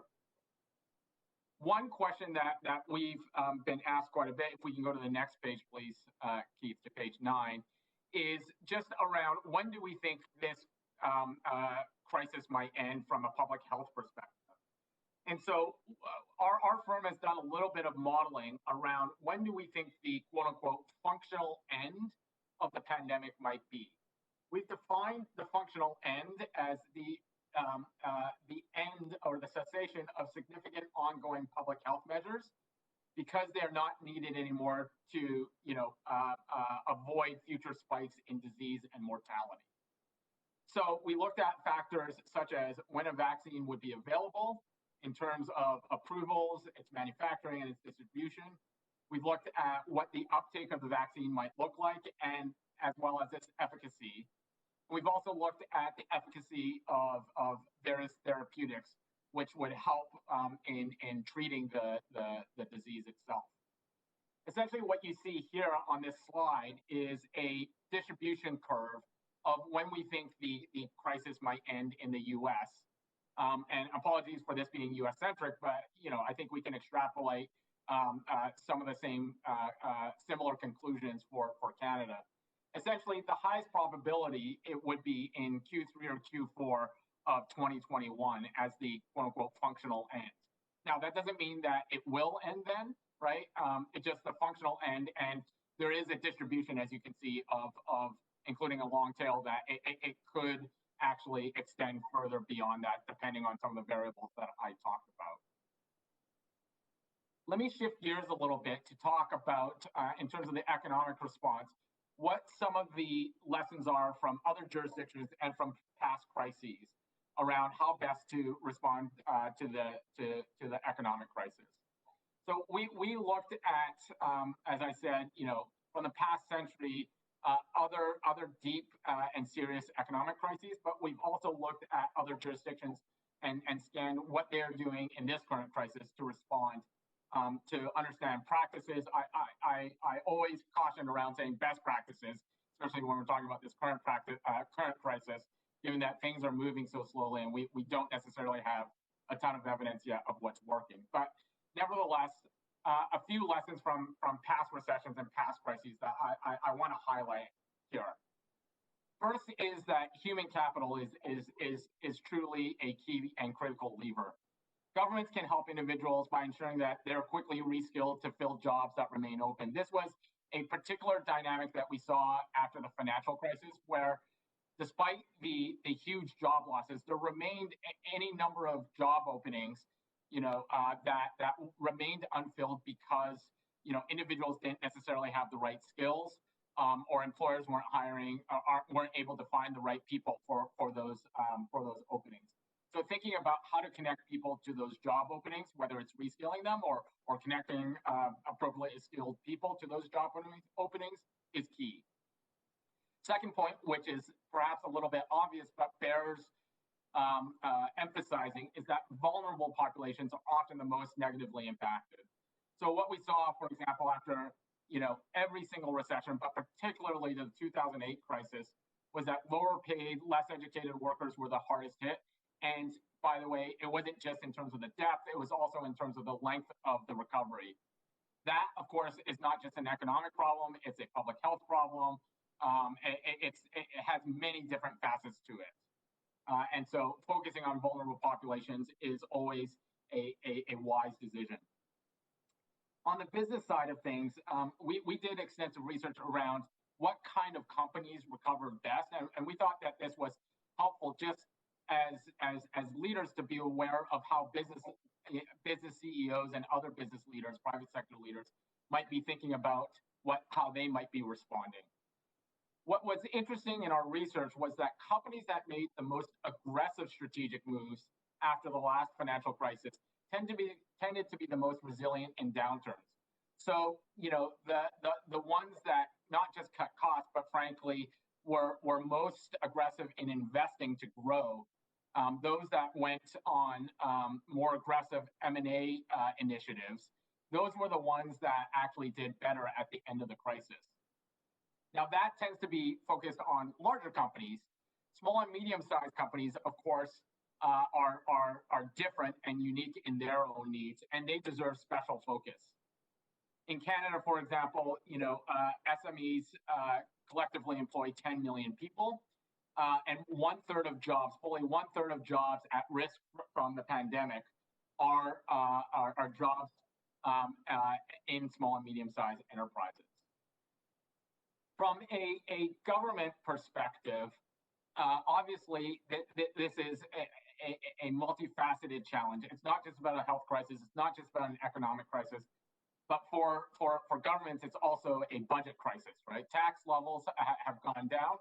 So being very careful about prioritizing scarce resources, of course, is really key. That is true both of government and for private sector players. The challenge, of course, is always what do you invest in, particularly from a stimulus perspective, as governments roll out more and more stimulus programs. The question is what can you invest in right away? And shovel-ready projects, while we like to talk about them, tend to be quite scarce and therefore are precious. So getting ready those shovel-ready projects is really, really key. The last bucket of things just to note is just around how are pre-existing trends, if you will, that were affecting the economy prior to the crisis. It's interesting to see that in prior crises, those pre-existing trends actually tended to be accelerated and not necessarily stalled. And we're seeing that with COVID-19 as many companies, for example, accelerate their own digital agendas. So many companies are accelerating their automation, their digitization, and their move towards a higher productivity means of production. So that is just something to keep in mind as you think about the multiple effects of not just the crisis but also pre-existing trends that are likely to affect employment. Another piece of the puzzle is just to say that many governments in the last crisis were content with what I might call a one and done kind of approach to stimulus and to their economic response. It's really important to think about an economic crisis not as kind of a monolithic thing, but also having its own dynamic elements to it, and therefore, thinking about a rolling response is key. I would also note that thinking about the process of how to think about any sort of response is key. So engaging stakeholders, critical stakeholders, and engaging communities is really important as you think about what your response is. And then finally, the last point I would just say is thinking about reimagining what the economy can look like after a crisis is really important, as opposed to just how do we get it back to what it was before. Now is a real opportunity to what we would call reimagine the economy. So what does that mean for governments going forward? We think that there are a number of basic requirements that governments are going to have to meet in order to remain competitive. And we think of this from the perspective of regional economy. So think of the greater Vancouver economy. First and foremost, we think that one of the big trends and necessities is going to be creating opportunity for all. So really having a broad and inclusive economic recovery is going to be necessary, particularly to address some of the lessons I just talked about on the previous slide. Second, having an even stronger public health infrastructure coming out of this crisis is going to be key. It's all about restoring confidence so that people come back onto the streets, go back into stores, go back to work, and start spending money again. Third, kind of table stakes here, if you will, is around widespread dependable broadband. I think what we've learned in this crisis is the accentuation of the digital divide and how uninclusive an economic impact can be because of the lack of basic economic infrastructure like broadband today. Finally, thinking about fiscal flexibility and making sure that not just looking at cost cutting, but what are other opportunities for asset monetization in order to fund any sort of new initiatives and programs to fuel the economic recovery. That is going to be key as well, and governments that are able to do that are going to be the ones that are able to get ahead. Jonathan, it's Karen Levitt here. I just want to let you know you got about 5 minutes left. Thanks. Well, I'll make it very quick. the next point I just wanted to make is beyond just kind of table stakes and what it'll take for economies to be competitive. There are a number of things that we think are going to distinguish certain economies, regional economies. One is just about having a highly productive workforce, and that means attracting companies who are on the bleeding edge because they know that you have a highly productive workforce. That means, in turn, having very effective workforce development and making sure that people and workers have the right skills. And then finally, being a hotbed of innovation is going to be key. It was after the last recession, and it will be even more so now as companies look to be highly innovative and try to move forward quickly. A few things that we would just note around what are open questions, things that we just don't know enough about, but I think you'll often read about and hear about. One is the future of cities. There have been many articles questioning whether cities are doomed because of the crisis. I think that that may be a little bit overstated, or at least we don't know enough yet. Reshoring is another interesting thread around, whether a lot of manufacturing is going to come back to North America. I think the answer is probably in some ways, but not as broadly as some might hope. And then finally, it's quite unclear how some sectors are going to be reimagining themselves, particularly if you think about tourism, hospitality, and travel. And that's going to be an imperative. I'll hand it over to my colleague, Keith, now, just to talk a little bit about what this means for Vancouver. Thanks, John. So we looked across these things that we've seen happening in other jurisdictions and in past crises to see what might be most relevant to Vancouver, using three main criteria. So, what aligns with the city's strategic goals? What are the things that have particularly higher likely impact given Vancouver's own context? And what are the things that the City of Vancouver or the Vancouver Economic Commission would have the most significant ability to either implement themselves or influence? So, using the long-term goals and the City Council's priorities as a key factor there. We highlighted down a number of opportunities in key areas aligned to those long-term goals as part of a longer list we provided to staff. And just to highlight a few of these here, some examples from other places. First one there, PPE procurement. So in some areas we saw local governments and regional governments creating centralized PPE procurement, using their scale to be able to purchase at better prices and passing on the benefit to small and medium enterprise in particular. Missouri did that to some success. We've also seen efforts around domestic tourism. So, how do we, when people can't travel to more distant places or aren't comfortable doing so, how do we encourage, when it's safe, more local and regional travel to a given city?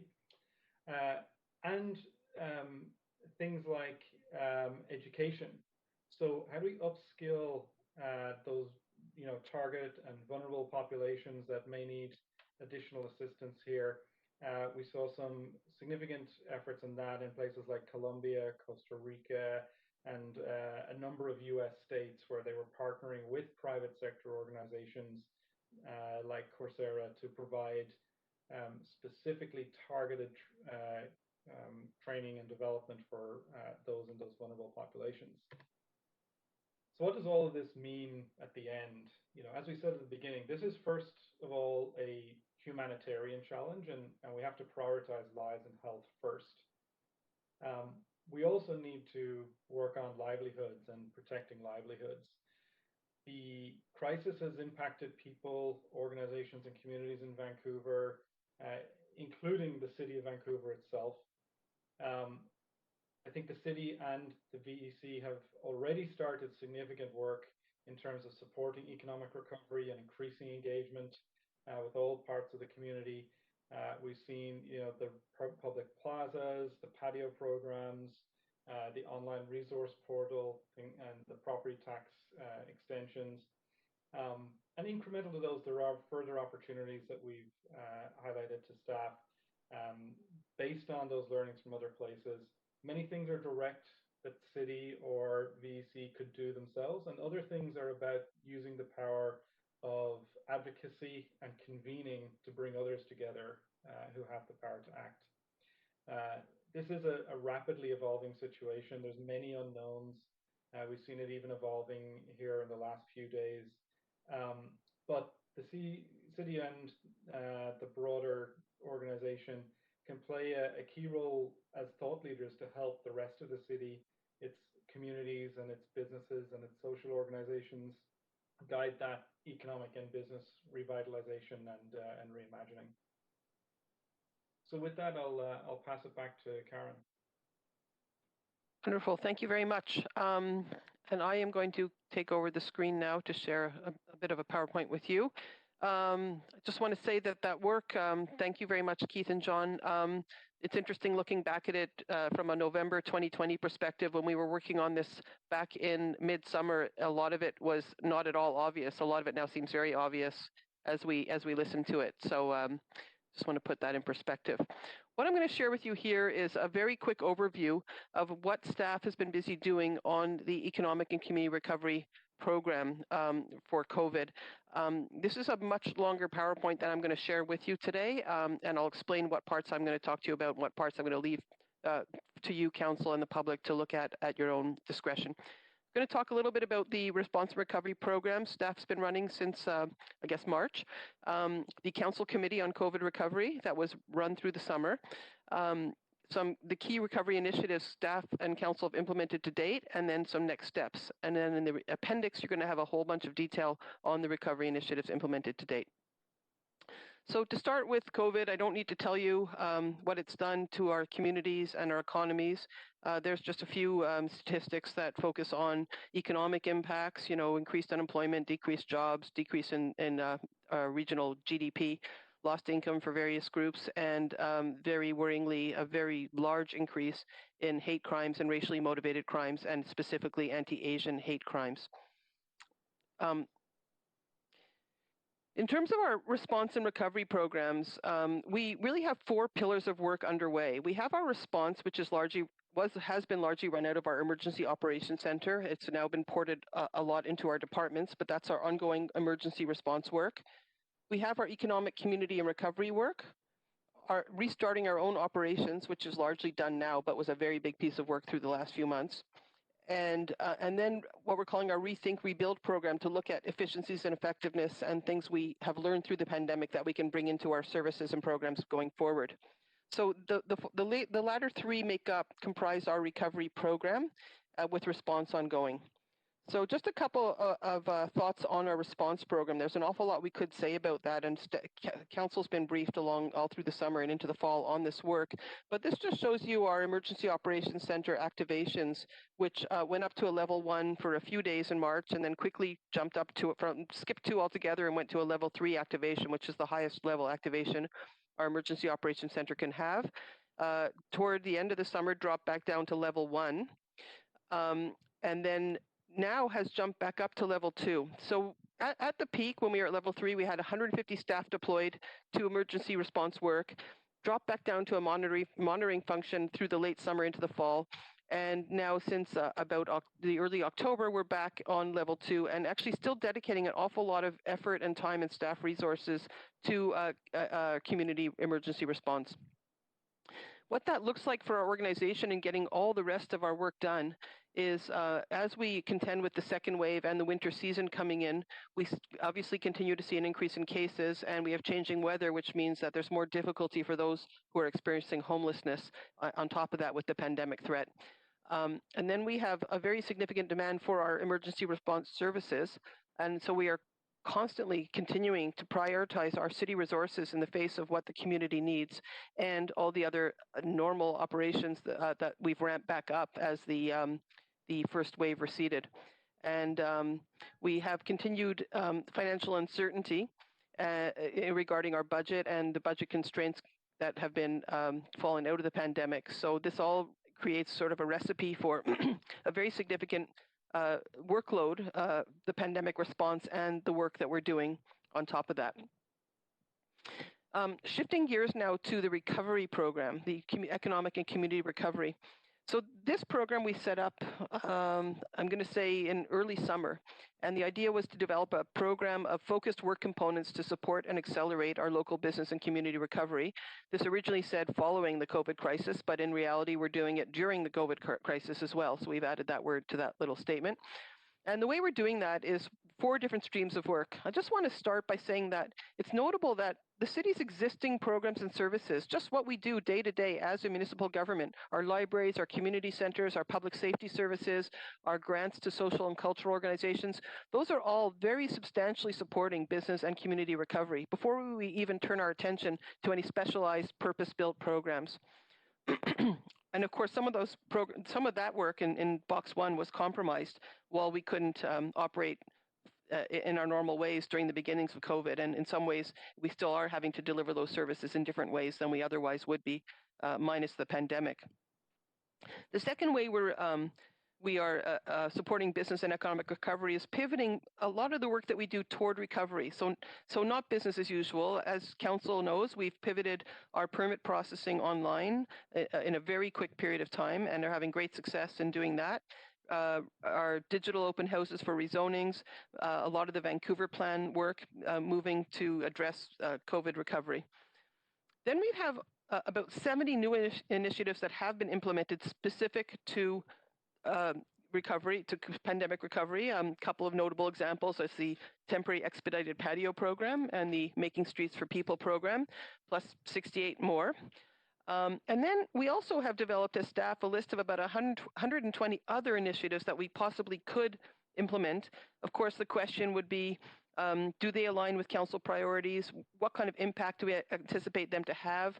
Do we have, very importantly, the resourcing to implement them? And that's probably the most important rate limiting factor right now, both in terms of money and staff resources, alignment with what we're already doing, and alignment with our own municipal mandate. The work we're doing in the recovery program, we set up at the outset these key assumptions. I'm not going to go over them in detail, just to say that we're we're working very heavily with our partners on community recovery. That's the local First Nations, Vancouver Coastal Health, BC Housing, School Board, and so on. You can see them listed there. We have some power to substantially influence the economy, but the big levers belong to the senior governments in terms of tax and funding programs and things like that. So we're doing what we can and what we should be doing, but just to note, it's not by any stretch all in our hands.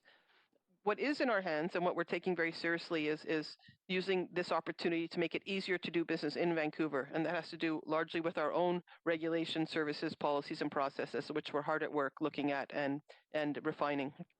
And then finally, the very important advocacy role, which at times can go a little bit unrecognized, that in and along everything that we're delivering and doing ourselves, we also need to work to advocate to the provincial and federal governments, both on behalf of our business and community stakeholders, and as well on behalf of ourselves for things like helping us with all the struggles we've had through the pandemic as a local government. So to do this work, we did a lot of stakeholder engagement, and I'll just really quickly go through some of the key channels we've used. Vancouver Plan channel, our Talk Vancouver channel, we did some specific surveys around COVID. Shape Your City surveys. The Vancouver Economic Commission has sat at many sectoral tables and task forces concerning economic recovery. We had the council report of the COVID Recovery Committee, and I'm going to talk in a couple of minutes a little more about that. We had the consultation we did through our budget, our coming year budget process, which is relevant to some of our recovery work. And then finally, we held a pretty extensive Council of Councils with all of Council's advisory committees at the end of September and got some really good input and feedback then. In terms of our messaging to the public, we started with this early in the summer: Stay Strong, Stay Local, Restart Smart Vancouver. We are now starting to replace that with this, which is Moving Forward Vancouver, which is really the recovery brand, moving away from the Smart Restart and more toward how we're going to move forward together and with recovery. So a few words on the CCRC, the Council Committee on COVID Recovery, initiated back in May, which feels about 2 lifetimes ago. This was a committee of the whole of council that heard from about 25 experts and stakeholders on selected themes, and culminated in about 150 speakers' recommendations, with 40 identified as top priority by the CCRC. here were the 5 themes that the CCRC focused on, having identified a number more that there just wasn't time to also explore.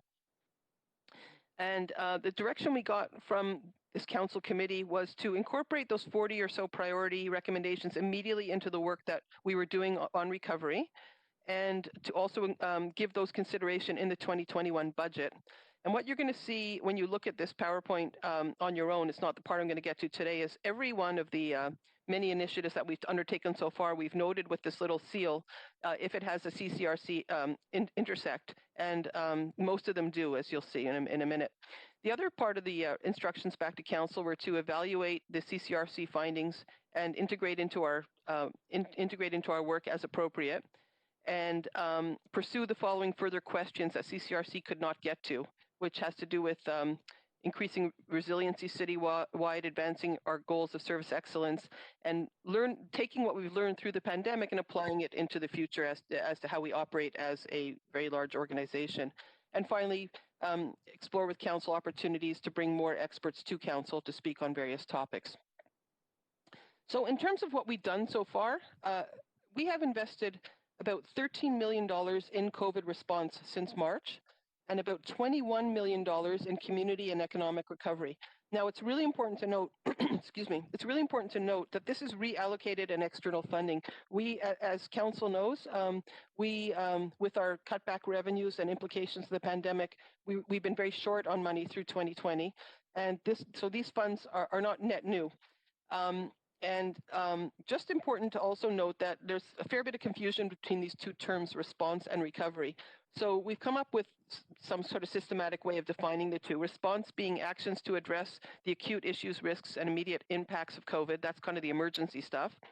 And then recovery is more of the longer term, supporting, accelerating local business and community recovery to regain or rebuild what has been lost or disrupted by the pandemic. And there are a number of things that just fall in kind of the gray zone between these two. It's not that important to so clearly differentiate, but just to say that the city has made a very significant investment in both response and recovery.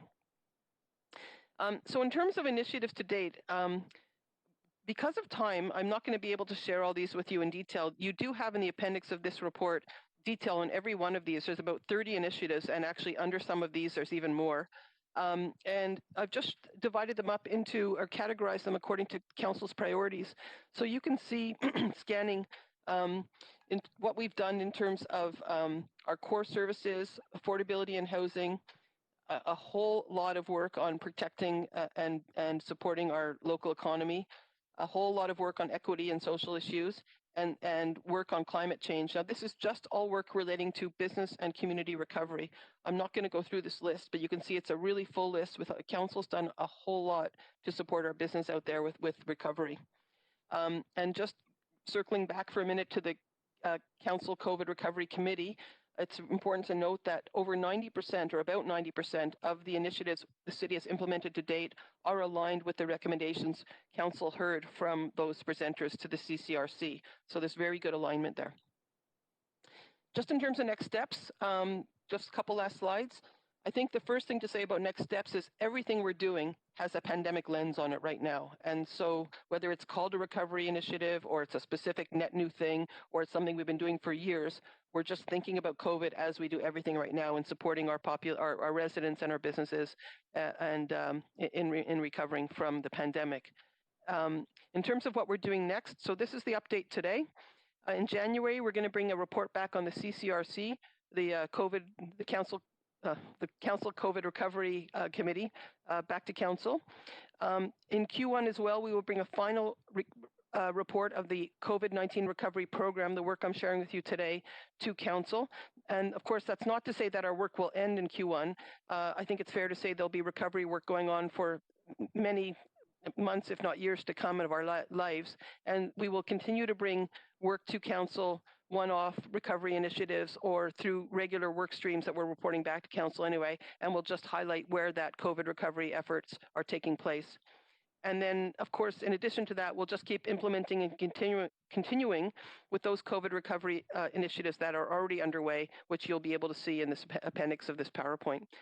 And with that, I will stop here and invite council to ask questions of me, of the other members of the recovery program team who are on at council today, and or Keith and John from McKinsey. Thank you very much.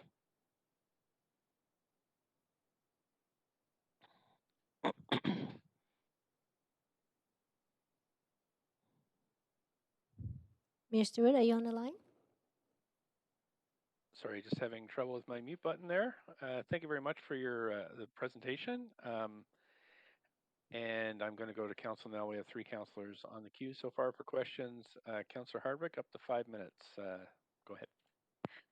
Thank you very much. I'd like to start my questions with the McKinsey folks. I survived several of the downturns that you described. I survived the dot-com crash and the Great Recession. We didn't really deal with Hurricane Katrina here, but I think everybody agrees that this is as severe a thing as we've seen in our lifetimes, and we are not through the thick of it yet. Much of what you described, though, is in a broad sense. I was relieved when I saw Karen Levitt's slide of the city of Vancouver, because it brought home the fact that we are very specifically dealing with the challenges to a local government within our boundaries. Yes, we have a role to play within the regional economy, but we are really focused on what happens on our dirt. So could you comment more specifically about how you see local government responding with very much a land-based lens and what happens within our boundaries, certainly taking into consider the larger context that you described?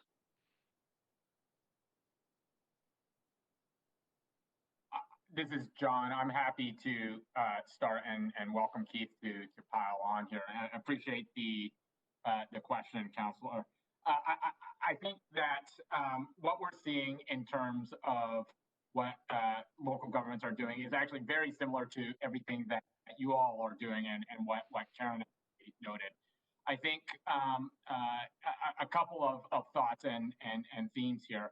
I think one aspect, of course, is using your regulatory powers to do everything to support businesses and employers, right, to speed their recovery in any which way that they can.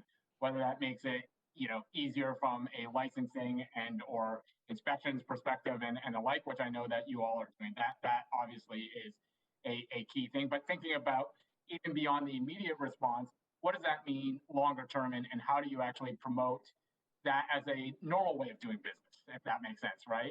And thinking about not, a lot of places are saying to themselves, hey, we're doing this now, but why can't we make this actually a more permanent way of doing business? Let me give you an example.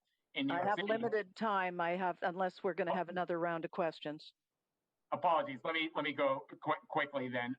Another thing that many jurisdictions are doing is actually looking around, as you talked about the land-based piece, their own land holdings and seeing what they can do with that, including selling it in order to free up some fiscal flexibility, right? And so that's another one that I'd give you as an example. I don't know if Keith has any, but otherwise I'll keep my comments short here. I've only got 2 minutes left. I want to go back to the nature of our economy, which we're a port city that was built off a resource-based economy that has shifted to a large dependence on real estate construction and property development over the last number of decades. You're talking about diversification into fields like film and television and technology that are in my personal space. But those sectors are largely dependent on the U.S., on being backlots or back offices to U.S. industries. What suggestions do you have for us in terms of diversifying our own local economy that is not as volatile like tourism, for example? Yeah, so I do think that actually when you're talking about something like tech, actually, yes, you may start off as being an outlet for talent, if you will, for the U.S., but actually getting that flywheel going is really important. So to the extent that you have more talent in the tech space, oftentimes what you see in many different places is that talent starts off at large companies, but then a lot of folks spin off and start their own startups.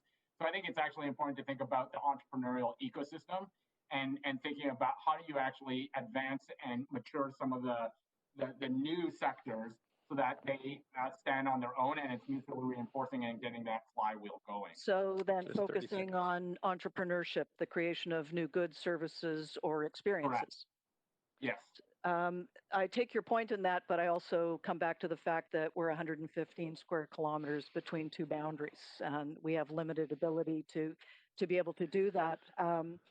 I'll just hopefully be able to ask another round of questions because I think there's a lot more that we need to be discussing here in terms of nuts and bolts again of what the city can do. Thank you. Councillor Kirby-Young, up to 5 minutes. Yeah, thank you. My questions are to the first presenters on the first report, and I was looking at slide 15 where you had talked about the future of cities, and I think the follow-up question I have is really whether you think this is it's incumbent at this point on cities to pause and think about how the urban center is going to evolve and what that's going to look like, whether that's from a planning, land use, mobility, transportation point of view. Do you have comments on that in terms of philosophically how cities should approach that as opposed to the traditional model of having a dense urban downtown core and then sort of progressively sometimes less populated neighborhoods? Yeah, I think that it's going to be a work in progress. I think we have limited information and understanding of, in particular, how businesses are going to respond. I think what you're seeing is a mixed response. Is that as it relates to, for example, office buildings, corporate real estate, large employers and what they're doing. I think there's real benefit, and many companies are seeing this, particularly with their younger workers, that people do like being in offices, right? People do like being in denser areas. But at the same time, I do think that the remote working piece is going to probably be a part of the puzzle going forward. So the interesting question is, how does that shake out in terms of, do you need more space or less space? And there are lots of different, I would say, confluence of different, and opposing factors in terms of what downtown cores are going to look like. Suffice to say that if I were a betting man, I would think that downtown cores are going to remain important in some way, shape, or form. Okay, but you might see a change in pattern, for example, not the same rush hours, the same type of people traveling in and out. Correct, and if you have staggered remote working and the like, it may change specific kind of patterns that we saw pre-crisis. Okay, that's great. It may also change some of the patterns for the non-downtown areas as you see changes in those patterns, people going in and out of downtown. That has knock-on implications for the other centers around the city and what people are looking for and expecting in their residential areas too. Yeah, absolutely. Thank you. I appreciate that. So another question, and it was related to the same presentation. It was on the summary takeaways on slide 22, and that was really around what levers the city has, and they'd welcome either potentially the EC or Ms. Levitt to respond here. And there's a reference to things like extension of existing business permits. Can you expand on that? Provide some more color on what you mean by that? Through the chair, are you asking specifically about that extension to business permits? Yes. Okay, I'd have to take a look at that. Sorry, it'll take me a minute too. What slide was that on? 22 of the first presentation. Yeah. And while you're doing that, maybe I can ask another question to keep for time. And that's really around the online permitting in terms of moving to digital. I wonder if we can just get a bit of a high-level version input, and I'm happy to get more information back on where we are in trying to expedite that turnaround time. We talked about having potentially, can we have a regular update to council? Can we, what's the metric of how long a permit takes now versus the target timeline? Because I still hear this consistently, that the permitting process takes too long, and that time is money for businesses in terms of their ability to survive through the initial costs that they have to cover before they open, or if they're applying for change of use. Any comments on that? Thank you. So to your first question on slide 22, I'm going to ask one of the McKinsey representatives to explain what the reference to extension of existing business permits meant on this slide. Yeah, so that's an example of something that has happened in some other municipalities around the world. I think in Naperville in the U.S., they temporarily lifted renewal requirements for businesses, for business licenses where they were due to renew during a particularly tough time of the pandemic to allow more time to pass. not to remove business licensing requirements, but more to extend renewal periods like that to create some flexibility. Thanks for that. So I'd like to ask Jesse Adcock, who I see on the line, who can respond actually to both your questions. Jesse, if you can maybe talk about the business license fees and the business permit question. 20 seconds. Sure. I'll start with the business permit or the permitting question. So we have now initiated sort of a mapping program that's going to help us understand what the end-to-end process is for us to, and the target is absolutely to move all of that online. That is a multi-step process, and I'd be happy to sort of bring the process deconstructed back for an update. I'm cognizant of 20 seconds, so to bring an update on that.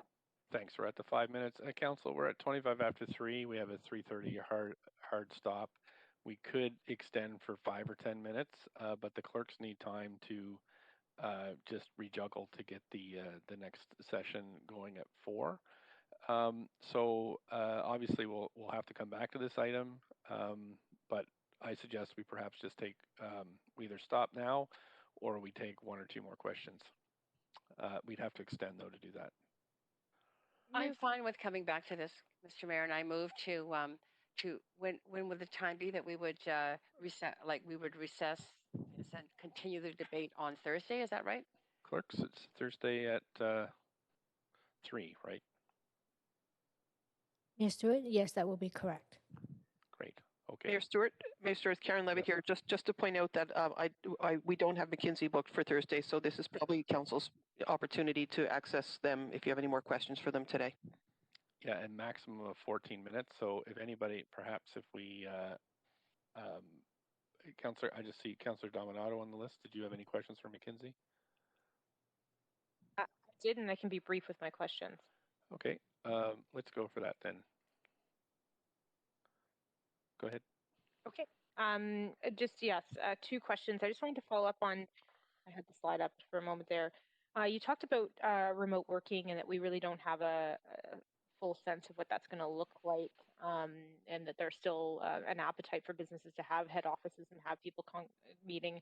I'm just curious what your thoughts are on, we have a proposal before us to have the city engage more actively in developing toolkits and other supports for small businesses to help them encourage remote working, in fact, and move away from head offices.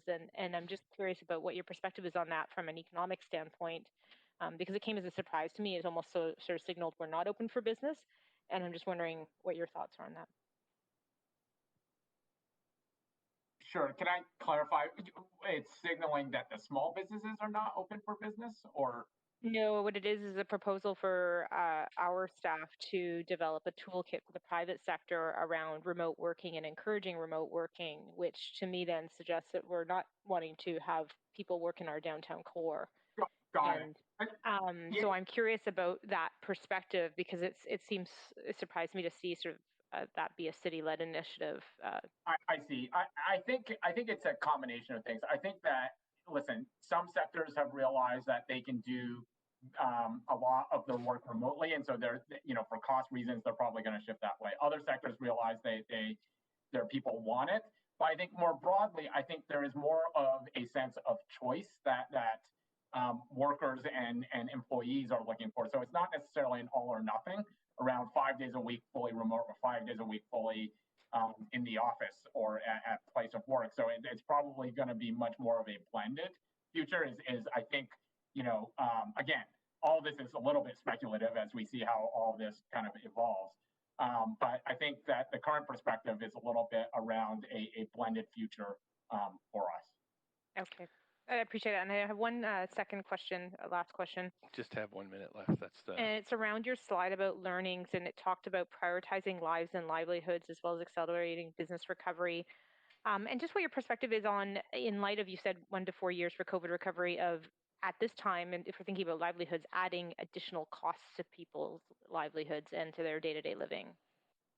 Does that make sense? Absolutely. I mean, I think looking at the household as a whole, right? It's not just about, obviously income is so important, but also thinking about the additional costs and how do you think about that as a whole? Listen, I think from an income perspective, it's obviously really important beyond just the direct financial benefits. It's also about the you know sense of dignity and their own personal mental health and other factors. But yes, looking at the full income statement, if you will, of a household is key. Okay, thank you. I think Thanks that's my so time. much. Yeah, that's right. So I just need a motion to recess until Thursday. Mr. Mayor, sorry.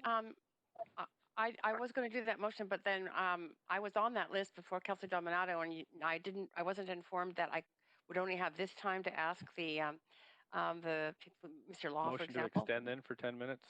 I don't need 10. Okay, fine. Okay, motion to extend. That's all we have is 10 minutes at the max. So motion to extend for 10 minutes. I'd move to extend. Mr. Okay, Mayor. thanks. Second. Second, Councilor Kirby. Okay, all in favor, yay. Yay. Yay. Yay. Opposed, nay. Thanks. Okay, Councillor Carr, go ahead, up to 5 Great. minutes. Thank you, Mr. Law. I'm interested in the statement that you made about what aligns with our strategic goals, especially and also linked with job training. So I'm interested in something that you didn't really talk about. The city is very aligned on our goals of green, just recovery, and many jurisdictions, including senior governments, are talking about retrofit programs, training youth, training unemployed people in doing the retrofits. What is the intelligence you have around those kinds of ideas being pursued? Yeah, many places are looking for that. And I apologize, we did have a slide around thinking about moving towards a zero, and accelerating a zero carbon transition, but for time I had to just skip it. But certainly many jurisdictions, I would say, are looking at what I might call a multi-outcome sort of recovery and set of interventions. So it's not just about getting people back to work, but it's also thinking about how do we achieve other goals. Those other goals, to your point, are around kind of a green recovery, right? And making sure that we come out more conscious and friendly to the environment and conscious of climate change. Another kind of objective function, by the way, is also, how do we think about reducing inequality? Another one is thinking about how do we actually think about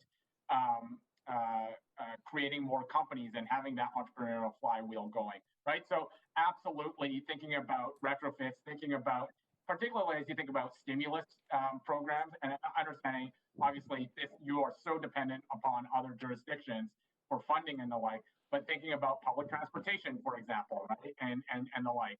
But even bring it down to the city level, thinking about how do you actually even do minor things like roads projects that you think about the balance between roads and cars and bikes and the like. So definitely thinking about multiple objectives and how do you actually spend money wisely so that it's not just about achieving an economic recovery, which of course is so important, but also other objectives that you may have. Great.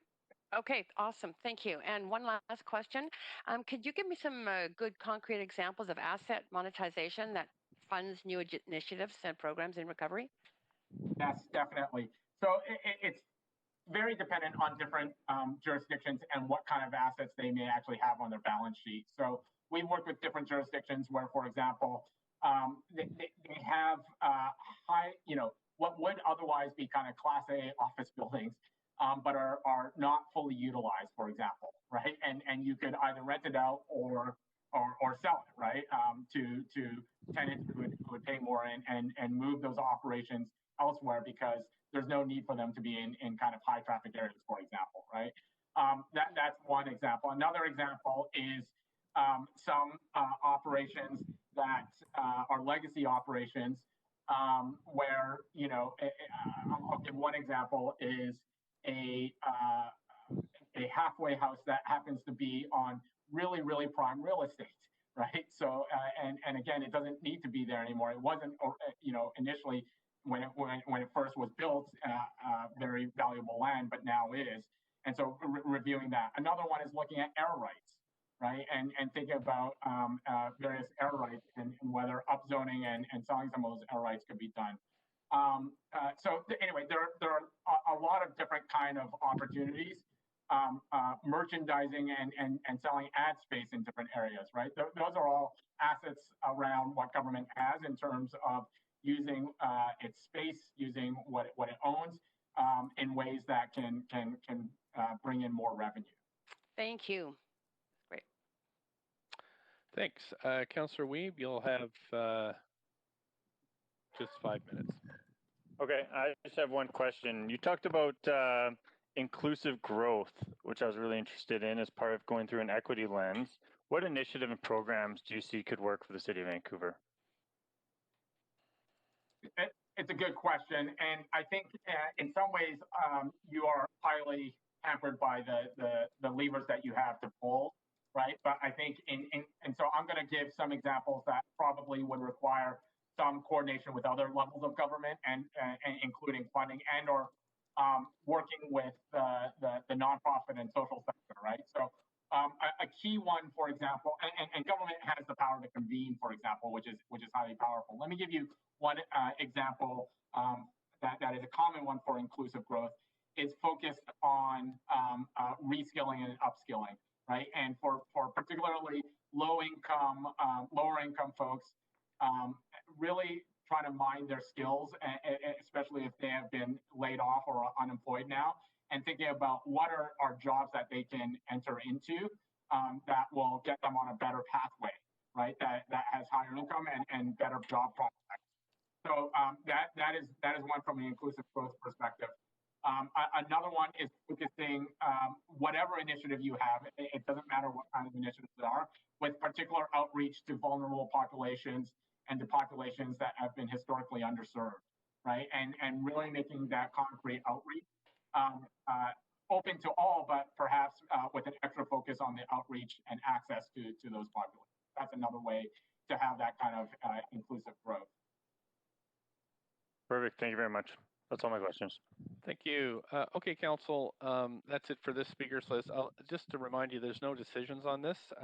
Staff will be coming back a couple of times on it. So there is an opportunity to email questions to staff. Since there's no other councillors on the queue for questions on this item, if we agree that we're done with questions, then when we come back on Thursday, we can go right to the climate action plan speakers right at 3 p.m. So that's what I'm hoping for, unless I hear any objections. Move to recess and do exactly what you just suggested. Okay, thanks. We have a seconder then? Second. Second, Councillor Dominato. Thanks. All in favor, yay? Yay. Yay. Opposed, nay? Yay. Great. Okay, thanks. That's passed. So clerks have got instructions there. And okay, Council, we're recessed, and the clerks are now going to set up for the next meeting. Okay, thanks very much for all that, and thank you again to the presenters and, of course, staff for all their hard work. Mr. Mayor, do we sign out of this meeting and sign into the next? I'm not sure. Clerks? I think so. I'm not sure.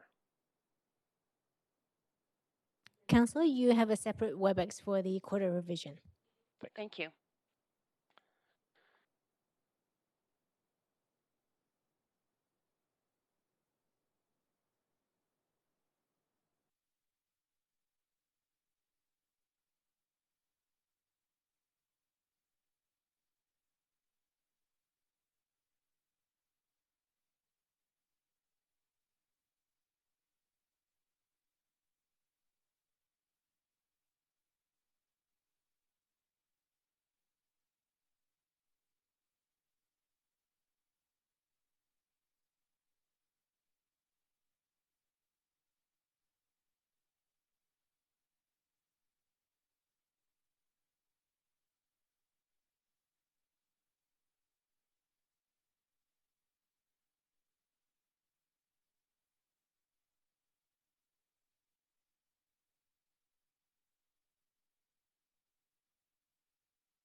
Councilor Genova, can you hear me okay?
Councilor Hardwick, can you hear me? Councilor Carr, can you hear me?